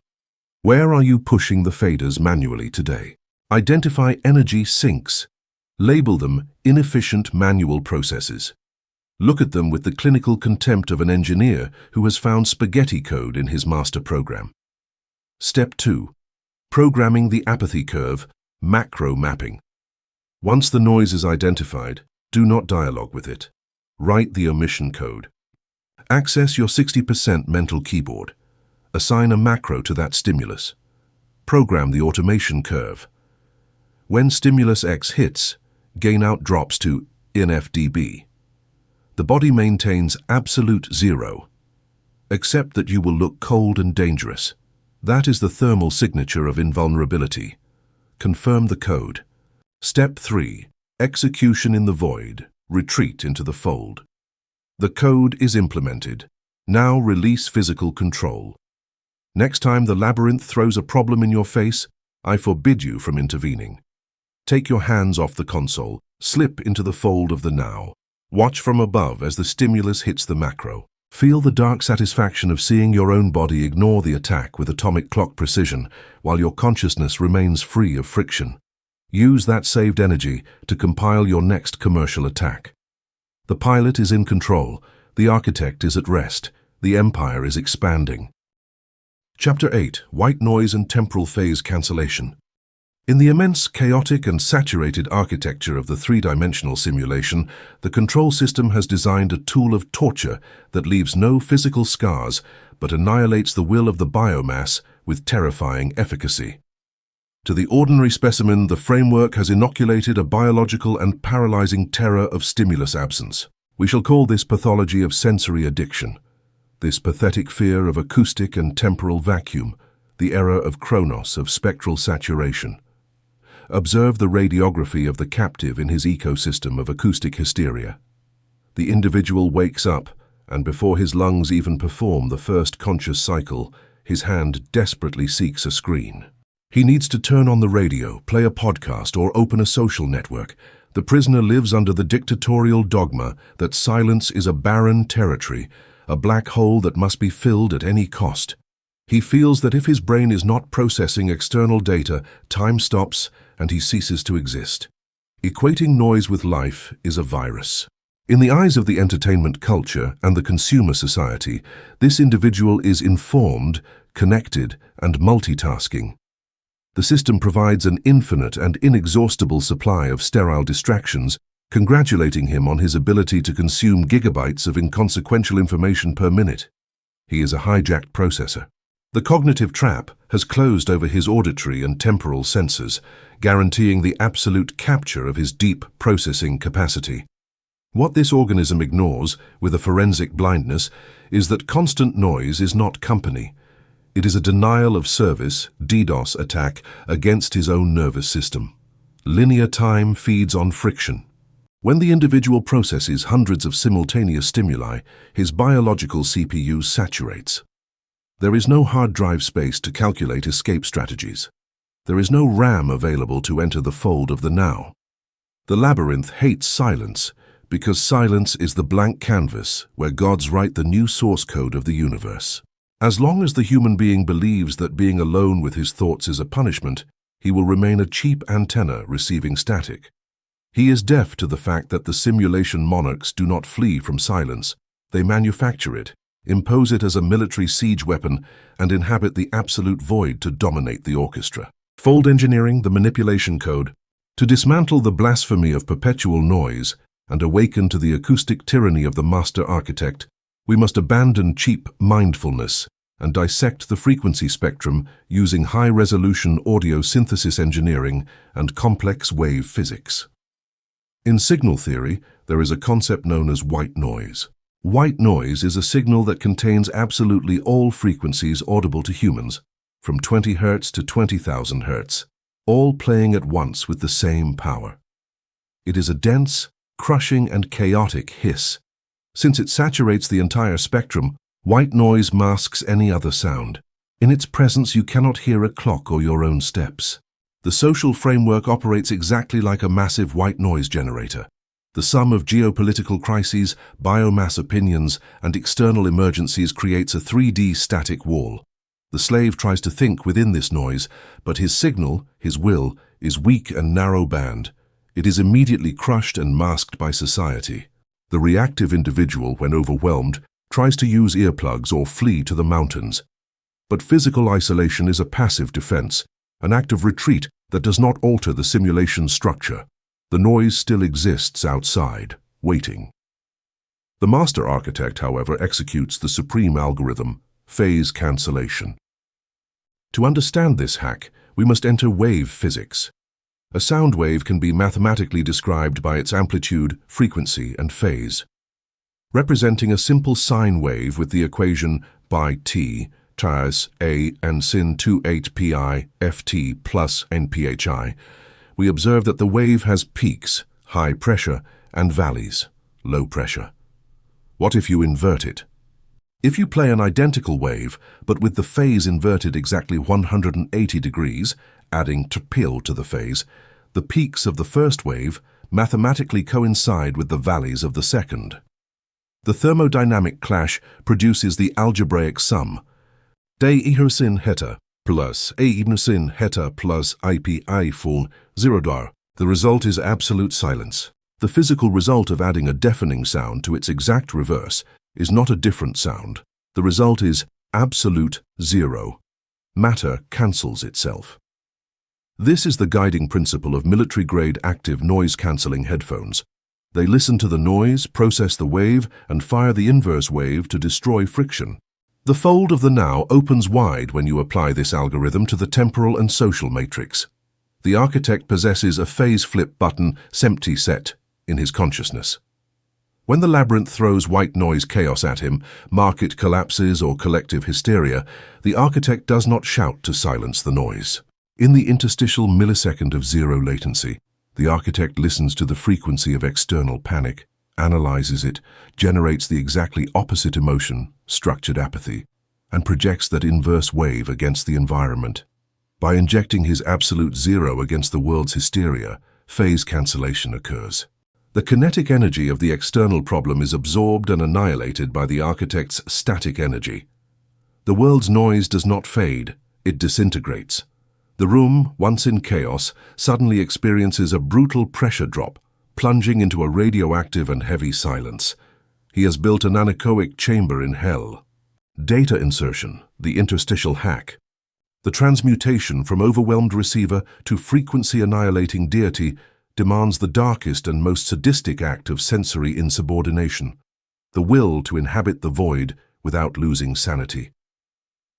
The architect assimilates that power is not transmitted through saturated air. Power only travels and is sustained in the vacuum. He repudiates stimulus addiction. He understands that if you need noise to feel alive, you are biologically dead. He assumes the execution of acoustic sovereignty, the phase assault, and the construction of the vault of silence. Imagine the architect in the epicenter of a hostile negotiation or a logistic catastrophe. The Entremado's metronome beats at 180 BPM, firing white noise directly into his empire's interface. They want to force him into the panic grid. The architect executes the phase assault. He does not raise his hand for silence, which would be a slave's plea. He simply enters the fold of the now. In that atemporal millisecond, he locates the polarity switch on his 60% tactile console. He feels the mechanical resistance, applies ruthless thermal pressure, crosses the actuation point, and executes the inversion. In the outside world, this manifests as an absolute cessation of all motor transmission. The architect freezes his biological posture. He stops blinking. His eyes acquire the opacity of armored glass. His body stops emitting any harmonic vibration that the room's chaos could resonate with. Data insertion occurs in the thermal clash of the two waves. The room's chaos hits the architect's vacuum wall. Because the waves are exactly 180 degrees out of phase, the adversary's panic cancels out. The individual who was shouting suddenly feels his own voice sounds empty and pathetic. The room's acoustics change. Finding no reactive surface to bounce off, the adversary suffocates in the silence the architect imposed. The architect has taken control of the room's faders. Only when the adversary falls silent does the architect break phase cancellation. He injects his own code. He emits a single, pure, fundamental, and subsonic frequency. He speaks with a tone that flows beneath the noise, heavy as lead. The universe must take notes. Spectrum saturation and fundamental frequency hijacking. Temporal phase cancellation is not just for defense, it is the definitive predatory tool for mind control. In music production, if two instruments compete for the same frequency, like bass and kick at 60 Hz, masking occurs. To solve this, the engineer uses a sidechain compressor. The system is configured so that every time the kick hits, the bass volume automatically drops, ducking, letting the kick dominate. The labyrinth prisoner has no sidechain. His voice clashes with others in a struggle for reality's fundamental frequency. They argue in a junk noise amalgam where no one is supreme. The architect installs a high-compression psychological sidechain. He assimilates that in any 3D interaction, only one organism can dictate the fundamental frequency, the master pitch. When the architect decides to emit his signal, he does not compete with the environment's white noise. He links his own code's presence to a master compressor that crushes the other's reality. Upon entering the fold of the now, he adjusts the threshold of his contained aggressiveness. When he speaks, the density of his immutability sends such high voltage to the adversary's nervous system that massive ducking occurs. The adversary's confidence volume drops to -60 decibels automatically. The opponent feels biologically driven to fall silent or step aside. The architect has hijacked the fundamental frequency. He has forced the labyrinth to behave like a MIDI slave, programmed to lower its volume whenever the first cause speaks. The three-dimensional anechoic chamber, parametric isolation. Phase cancellation is exhausting if done without rest. To keep processors cool and will sharp, the architect must design and inhabit his own anechoic chamber. In acoustic engineering, this is a room designed to absorb all sound reflections and isolate completely from outside noise. It is the quietest place on Earth. The silence is so deep that ordinary biomass cannot stand it for more than 45 minutes. They begin to hear their own heart and suffer hallucinations. The slave's brain breaks without the framework's white noise.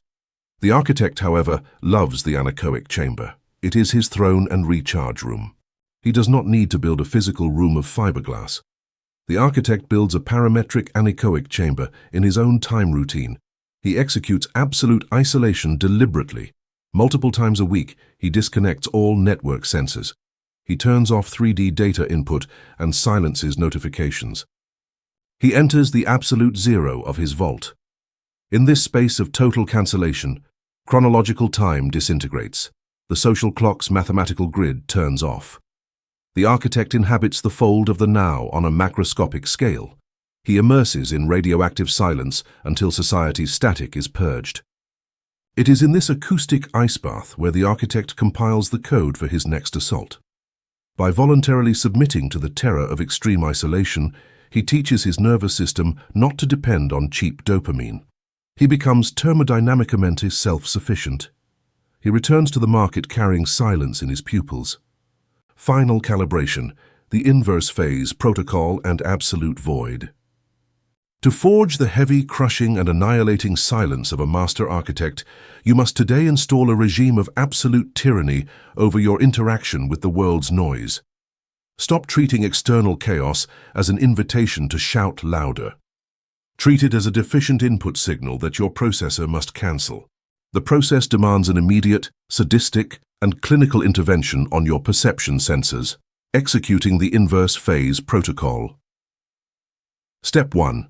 White noise detection, the frequency scanner. I declare an absolute prohibition on involving yourself in the ecosystem's junk noise.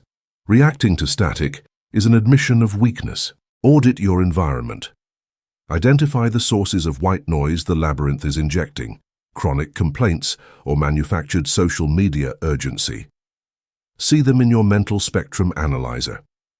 Recognize the noise as an expansion wave designed to keep you busy and desynchronized from your own core. Step 2. Polarity inversion, the phase flip button. Once the noise is located, do not flee. Noise has no logic, only amplitude. You must kill it mathematically. Next time chaos invades, dive into the fold of the now. Activate the mechanical phase flip switch in your chest console. Do not defend. Cancel their wave. Become the black mirror of the universe. Stay still, maintain eye contact, and let the adversary's energy clash against your perfect thermodynamic reverse. Feel the intoxicating cruelty of seeing their intensity reduced to zero without you raising a finger. Step 3. Void immersion, anchoring in the crack.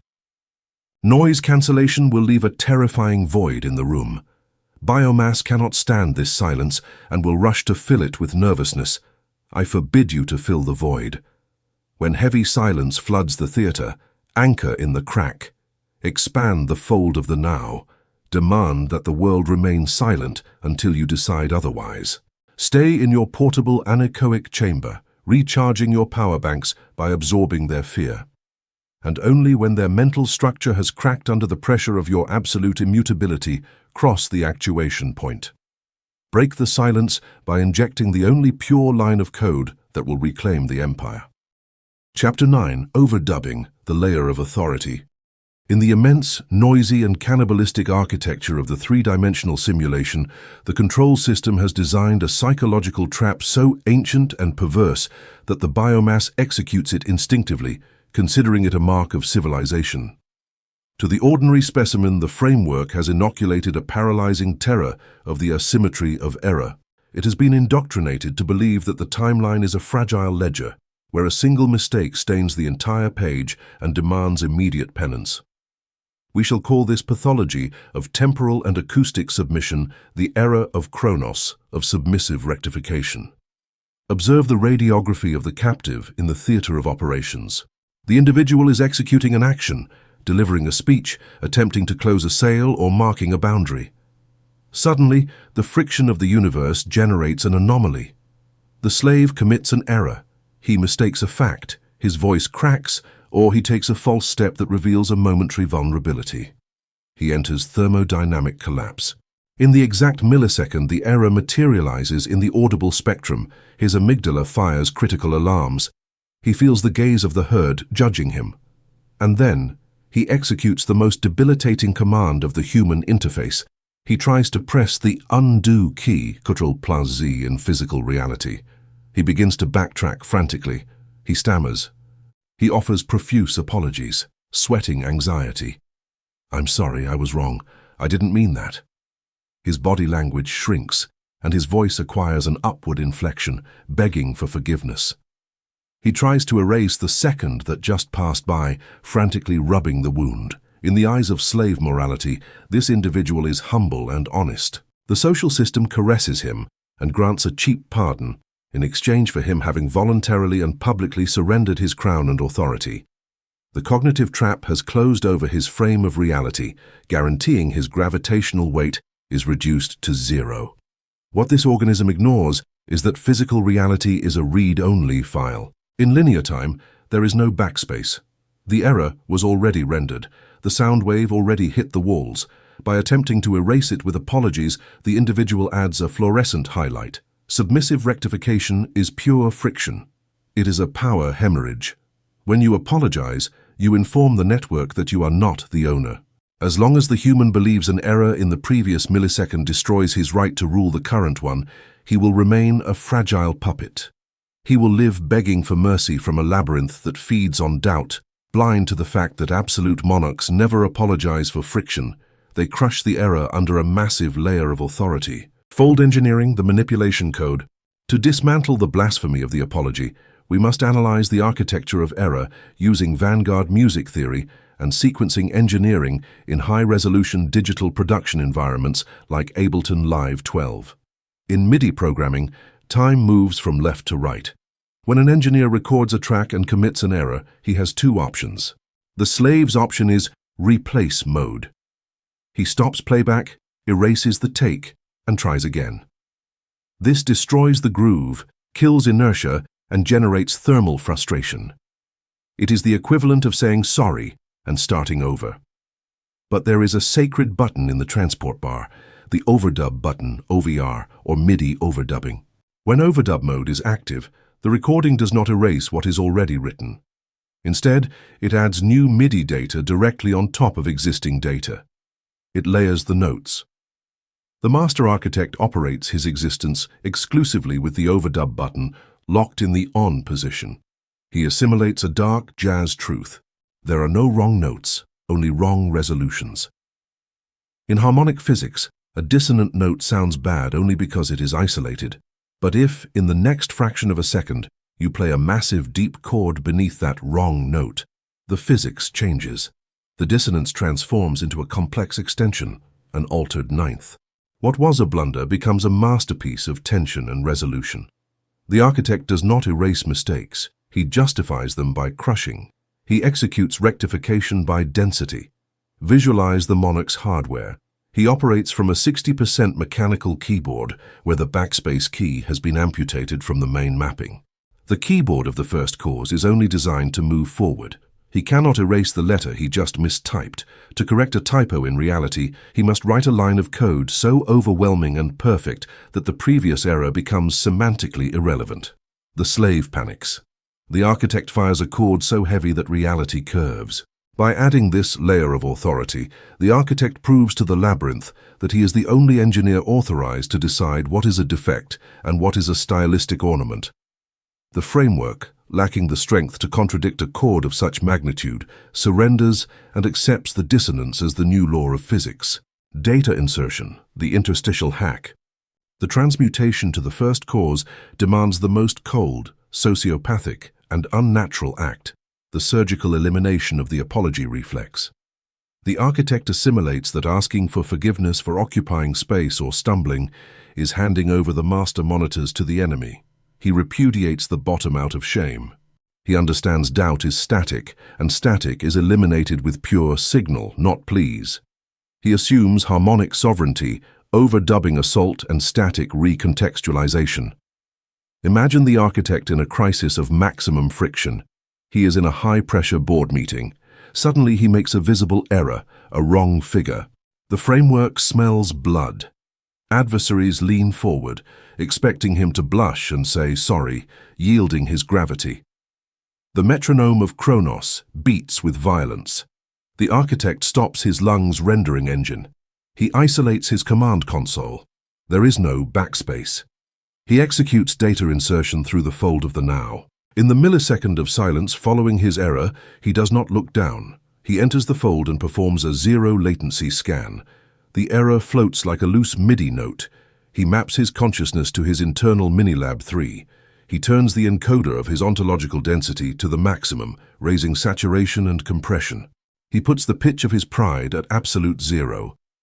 In that microscopic void, he loads the overdub. Then he exits the fold. The architect does not apologize. He applies the layer of authority. He maintains onyx-black piercing eye contact with the strongest rival. His breathing drops to the pelvic floor. He emits the next action with a monstrously heavy down torque. He takes the error and assimilates it as part of a superior plan that the room is too stupid to understand. If he gave a wrong figure, he crushes the correction. That exact figure is the extreme stress scenario this board is not prepared to withstand. It doesn't matter what he says. It matters how he renders it. Data insertion applies such high voltage to the new statement that adversaries experience massive sidechain ducking. The labyrinth expected the frequency of submission. Receiving the subsonic frequency of domination instead, the system short-circuits. Opponents end up doubting their own perception. They assume the error was a tactical stress test, a dissonant jazz note played on purpose by a master operating at a genius level they cannot process. The architect didn't fix the past, he overdubbed it in real time, turning a trip into his empire's coup de grace. Extirpating guilt latency, the internal judge bypass. To execute an overdub with radioactive cleanliness, the architect must uninstall a specific Trojan, the internal judge. The slave has a tribunal operating in the background of his RAM. Every time he errs, the tribunal stops the track and demands a moral explanation. Why were you wrong? You're an imposter. This internal judgment generates appalling latency. While the slave judges himself, his 3D body freezes and loses control. The architect executes a physical bypass on the tribunal. He assimilates that error in 3D execution lacks moral weight. A calculation failure is just a syntax error. 400 bad request, 100 bad. When failure occurs, the architect applies the routing cut on guilt. He does not allow himself to feel shame. Shame is a plugin that consumes CPU uselessly. In the millisecond the anomaly occurs, he redirects all the internal judge's electrical power toward the frontal execution synthesizer. He remains cold. The architect does not evaluate himself in real time. Evaluation is for the end of the session in his anechoic chamber. In the junta or market war, he is blind to his own fallibility. This zero latency of guilt allows him to keep firing data without hesitation. He forces the audience to accept his sonic brutality. The labyrinth instantly forgives those who do not stop to ask for forgiveness, but it mercilessly devours anyone who pauses to wonder if they are worthy of continuing to walk. Acoustic dynamics control. Negative space saturation. Mastery of overdubbing requires absolute control over the negative space created after an error. The slave fears the silence that follows a mistake. The architect uses it as a blank canvas. In audio mixing, you sometimes use saturation to make a sound thicker and more present without raising real volume peaks. When the architect errs and the room falls into uncomfortable silence, the reactive individual would try to shout or speak fast to cover it. The architect applies harmonic saturation. He allows the silence to expand. He does not flee the fold of the now. He stays static, letting the tension float for seconds. This frozen stillness saturates the negative space. The air becomes thick, and when he finally applies the overdub, he does so with a lower volume than normal, but with massive presence density. He slows his articulation. He marks every syllable. By occupying the space with radioactive calm, he inverts the charge. The error is instantly forgotten, erased from the spectator's cache by the gravitational impact of the thermodynamic entity that just took absolute possession of the master console. Final calibration, overdubbing protocol and the refusal to backtrack. To forge the abyssal and crushing majesty of a master architect, you must today install a regime of parametric tyranny over how you handle dissonance. Stop treating your errors as crimes. Treat them as ghost notes waiting to be buried under the massive chord of your next decision. The process demands intervention. Step 1. Suppression of the apology reflex, amputation of Ctrl plus Z. I declare an absolute prohibition on using sorry for tactical or discursive errors that do not involve physical harm. Apology is the slave's barcode. Audit your nervous system. When you trip on a word, biologically forbid a nervous apology. Cut the reflex cable. Annul the backspace in your mind. Accept the cold sweat of not apologizing. Get used to the friction of leaving the error floating without cleaning it with your insecurity. The error happened. It is a thermodynamic fact. Move to step 2. Do not explain. Do not soften the impact. Step 2. OVR activation in the fold. Zero latency hack. Once the submissive reflex is silenced, enter the temporal crack to synthesize the cure by crushing. In the millisecond after the failure, dive into the fold of the now. Activate overdub on your master panel. Freeze your body in a pillar posture. In that sterile frame, load the layer of authority into RAM. Synthesize the densest, coldest frequency. Select the phrase or gaze you will project. Do not seek logical excuses. Seek gravitational weight. Turn the error's dissonance into the tense prelude of your next sovereign assertion. You are ready to strike. Step 3. Density of the final chord. Rectification by crushing.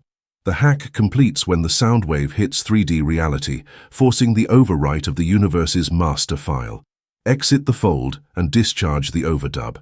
Emit your next order with a perfect down talk, without a hint of doubt in your equalization. Press the mechanical key of your will to the actuation point. Hit the heavy chord below the wrong note. If anyone points out the error, crush the observation with radioactive apathy. Stare into their eyes in silence for 2 seconds, and then continue your agenda. You dictate that your errors are the new standard. Chapter 10. The Singularity of I Am. In the immense, intricate and terminal architecture of the three-dimensional simulation, we have audited and dismantled the illusions of space, the friction of noise, the trap of reactivity, and the poison of linear progress. But in the deepest core of the human mind resides the final control algorithm. It is the labyrinth's masterpiece. To the docile and fragmented specimen, the framework has inoculated the most perverse forgery, the illusion of divided identity. We shall call this pathology of ontological dispersion, this temporal schizophrenia that annihilates the individual's gravity, the error of Chronos in the search for being. Observe the radiography of the captive. The individual suffers from a structural void. To fill it, the system has taught him to time travel. When the prisoner asks, "Who am I?" his processor commits a fatal routing error. He searches for the answer in the dead files of the past or the holographic projections of the future. On one side, the slave looks back at clinical history. I am the victim of that event. I am the son of my traumas. He uses RAM to compile an identity based on overdue invoices. On the other side, he looks forward, seeking salvation in empty motivation. I will be successful when I close that deal. To the eyes of cheap philosophy, this individual is on a journey of self-discovery. The system applauds him for having goals. The cognitive trap has closed on his source code, guaranteeing his gravitational density is exactly zero. What this organism ignores, with a quantum blindness that condemns him to be a ghost, is that the verb to be, conjugated in past or future, is a syntax error on the motherboard. In the command terminal of reality, typing I was generates a memory leak. The system stays processing obsolete data. Typing I will be generates a 404 not found error. The system cannot execute code that depends on variables not yet rendered. The prisoner has fragmented his soul. He is a blurry hologram. The labyrinth devours the fragmented. As long as the human being believes identity is a movie to be projected over time, he will remain a weak wave, deaf to the fact that the first cause does not seek identity in the timeline. She collapses the timeline and compresses her existence into a monstrous block called I am. Fold engineering, the manipulation code, to dismantle the blasphemy of fragmented identity and awaken to the radioactive omnipotence of the master architect, we must abandon mysticism and analyze the structure of being using black hole astrophysics and high-resolution digital production environments. In theoretical physics, a massive star eventually collapses. Matter compresses so violently that it breaks the laws of classical physics. Its volume reduces to a mathematical point of zero size, but infinite mass. This is the gravitational singularity. In its center, the fabric of space-time curves infinitely. Not even light can escape its event horizon. Everything exists at a single point. The master architect is a gravitational singularity walking in a carbon suit. The prisoner lives scattered. His timeline is a step sequencer, like the basic templates of novices who plan life bar by bar, waiting to reach the end of the song to feel complete. He is a linear operator, trapped in the arrangement view. The architect repudiates the biomass's linearity. He ascends to the omnipotent matrix of Ableton Live 12, operating in session view. In this superior environment, there is no beginning or end. There is a vertical plane of absolute probability. He consolidates the whole project in the master bus. He executes identity collapse. He gathers all the fragments of himself left in the past and all projections of his future empire, and compresses them violently within the quantum crack, the fold of the now. To control this energy without the biological hardware evaporating, the architect uses his elite interfaces. His hands rest on his tactile empire. He uses the 60% mechanical keyboard and the infinite encoders of his Arturia Minilab 3 mapped directly to his will. He does not use this hardware to write on a timeline. He uses these switches to send a single electrical signal to the simulation core. The signal of I am. It is the pseudo-command of the universe. When the architect enters the fold of the now and executes I am, his ontological density becomes infinite. His temporal volume reduces to zero. In that millisecond, he is not the man who failed yesterday. He is the absolute center of mass. His presence creates a psychological event horizon. He hacks space-time. Supreme power does not consist of traveling toward a destination, but in becoming so disgustingly dense in the here and now that the destination has no choice but to be sucked into your own hands. You don't go to the throne, you become the gravity that pulls the throne to you. Data insertion, the interstitial hack. The transmutation to the inscrutable singularity of the first cause demands the most sociopathic and cold act of concentration. The absolute renunciation of the timeline. The architect assimilates that waiting for time to make you a king is the mathematical guarantee that you will die as a pawn. He is done waiting. He repudiates the verb to arrive. He understands that time is simply the distance between two states of consciousness. If you collapse them, time is annulled. He assumes the execution of absolute sovereignty, the singularity assault and command compression. Imagine the architect entering the final annihilation event. The labyrinth rises against him. Society demands his credentials. The framework asks, "Who do you think you are? You haven't paid the price yet. You are not the monarch." The ordinary individual would try to defend himself by appealing to time. "I have worked hard. One day I will prove it." He pleads for a chance. The architect does not appeal to time. He murders Kronos before the jury's eyes. He executes the singularity assault. He stops the metronome. He inhales the room's friction and dives into the deepest darkness of the fold of the now. In that suspended millisecond, he disconnects all MIDI cables to weakness. Data insertion is the discharge of an infinite mass block of energy. The architect crosses the actuation point and responds to the universe's doubt with the only line of code reality cannot contradict. He emits the static state of his identity. His gaze becomes black and onyx. His voice is saturated authority. The response is not a sentence, it is a thermal impact. By declaring "I am" in the present without asking time for permission, he injects malicious code into the reality server. The framework collapses. The universe is forced to correct the error. The labyrinth reprograms itself to match the weight of the inner "I am." Matter reorganizes to create the throne that the singularity's gravity just demanded through pure ontological crushing. The supreme revelation, the conscious matter environment. When the architect sustains the singularity state in the fold of the now, the simulation monitors flicker and the universe's GUI breaks, revealing the definitive source code. He discovers the final axiom of metaphysical economics, the secret of the elites who programmed the labyrinth. Reality is not dead rock. The prisoner believes matter is blind and deaf. The architect, from the absolute zero of his personal black hole, discovers the radioactive truth. The entire 3D hologram is conscious matter. Reality is an intelligent, elastic tissue. Conscious matter is an ocean of probability desperate to receive an order. It is an immense server waiting for a root user to enter the execution command. Humanity's tragedy is that the biomass tries to talk to conscious matter with the language of slaves, through hope, fear, and haste. Conscious matter scans the low density of those signals and does not respond.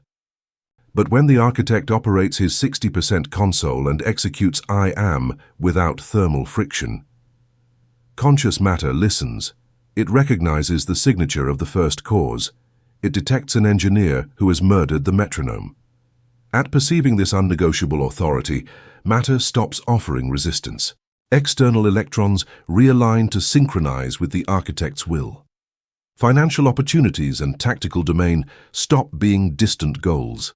They become dynamic textures that conscious matter renders automatically at the monarch's feet.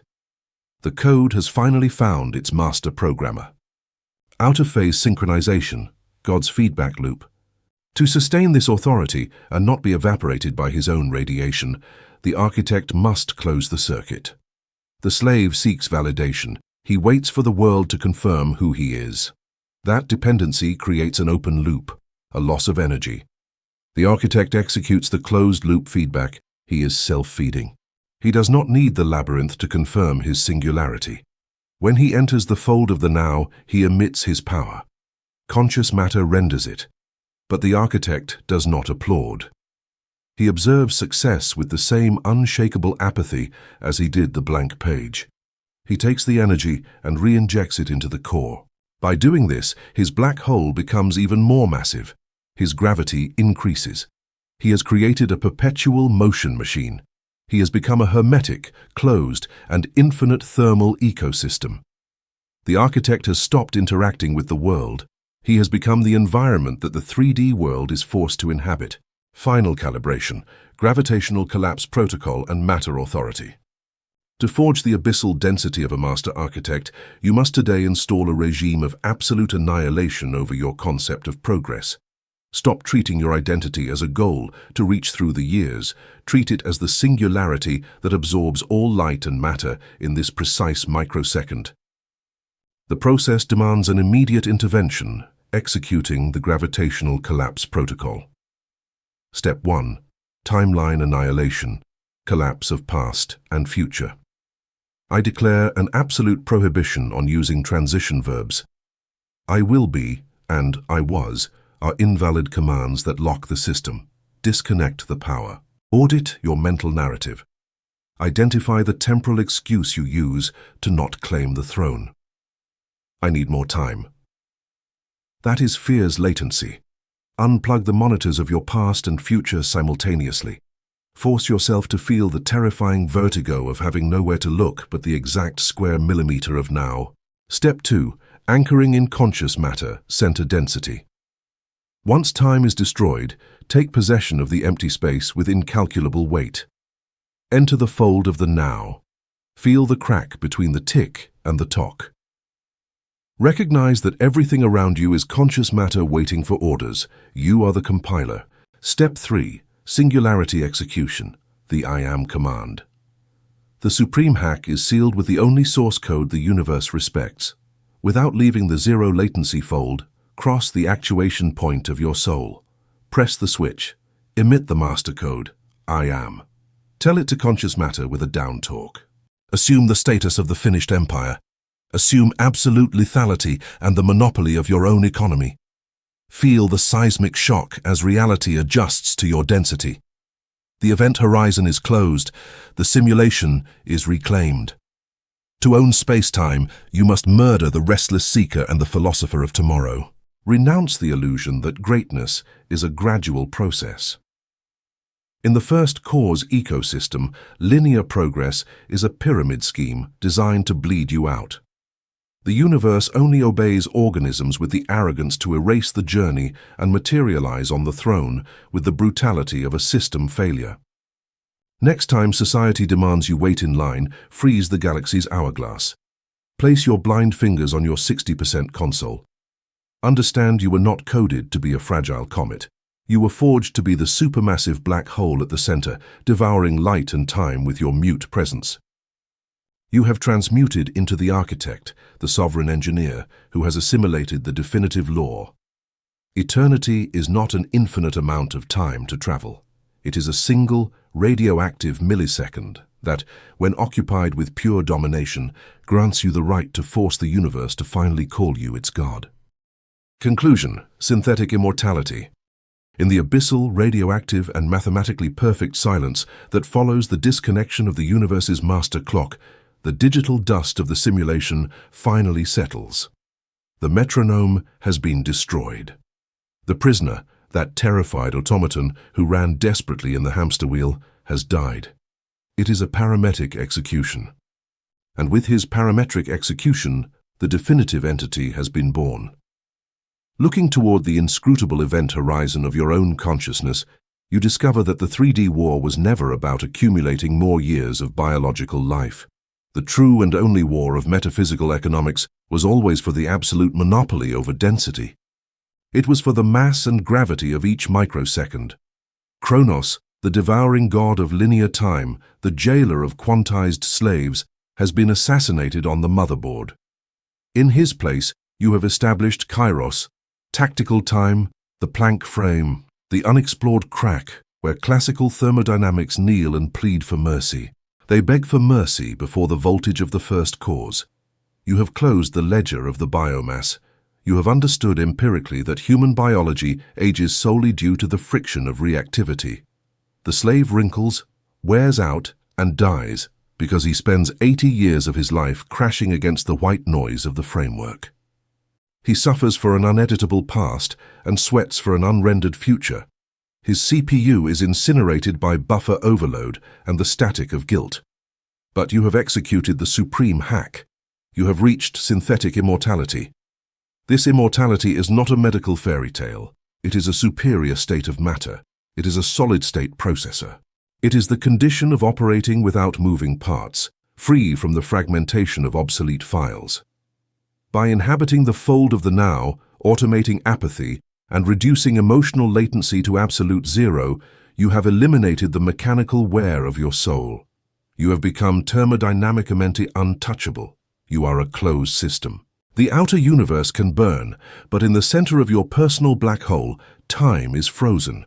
You do not age existentially because you have refused to process the world's time in your master audio channel. You are a perfect feedback loop that feeds on its own vacuum. Humanity tries to stretch the tape. You have applied a freeze track. You understand that life is not measured by the years you accumulate, but by the abyssal depth of the milliseconds you manage to hijack and dominate with an iron fist. From this dome of radioactive silence, you observe the despair of mortals. You see them running, quantized by the tyranny of society's grid. They beg for one more second, apologizing for their execution errors and announcing their plans to the void to receive cheap applause that evaporates their energy. You instead operate from the hermetic darkness of your 60% mechanical keyboard. You have no backspace keys. You have no history of regret. You rule the session. Every time the labyrinth tries to attack you, you simply stop the rendering engine, stretch the grain of time through granular synthesis, inject your malicious code into the blind spot of the universe, and overdub reality with the thundering weight of your layer of authority. You have ceased to be the note that suffers. You have become the master sequencer, the supreme engineer who crops the frames, mutates fundamental frequencies, cancels the panic phase, and decides, with the clinical cruelty of an inscrutable god, at what speed planet Earth is allowed to breathe. You are the engineer of the aftermath. The fold of the now is not a text. It is an executable file that just rewrote the motherboard of your perception. The old operating system of urgency has been formatted at a low level, destroying any corrupt sector that harbored the illusion of scarcity. Before you stretches the plane of conscious matter. This ocean is sterile, expectant, and docile, pleading to be molded by the magnetic impact of a gravitational singularity. There is no more haste. There is no more temporal delay. There only exists the immense, terrifying, and majestic power of zero latency. Disconnect the monitors of external anxiety permanently. Feel the infinite and malleable architecture of the millisecond you hold in your hands. Place your blind fingers on the cold, tactile, and unnegotiable switches of your absolute will. Suspend the stem of your destiny in the abyss of the pre-travel. And when you decide from the silence that it is the exact moment, do it. When it is the time to alter 3D history, do not ask the biomass for permission. Sync it. Collapse the quantum wave function with the instant brutality of a system failure. Execute your I am with a parametric violence so heavy, static, and perfect that eternity is forced to compress and bow trembling inside your closed fist. The clock is yours. The crack is your absolute empire. Govern the silence.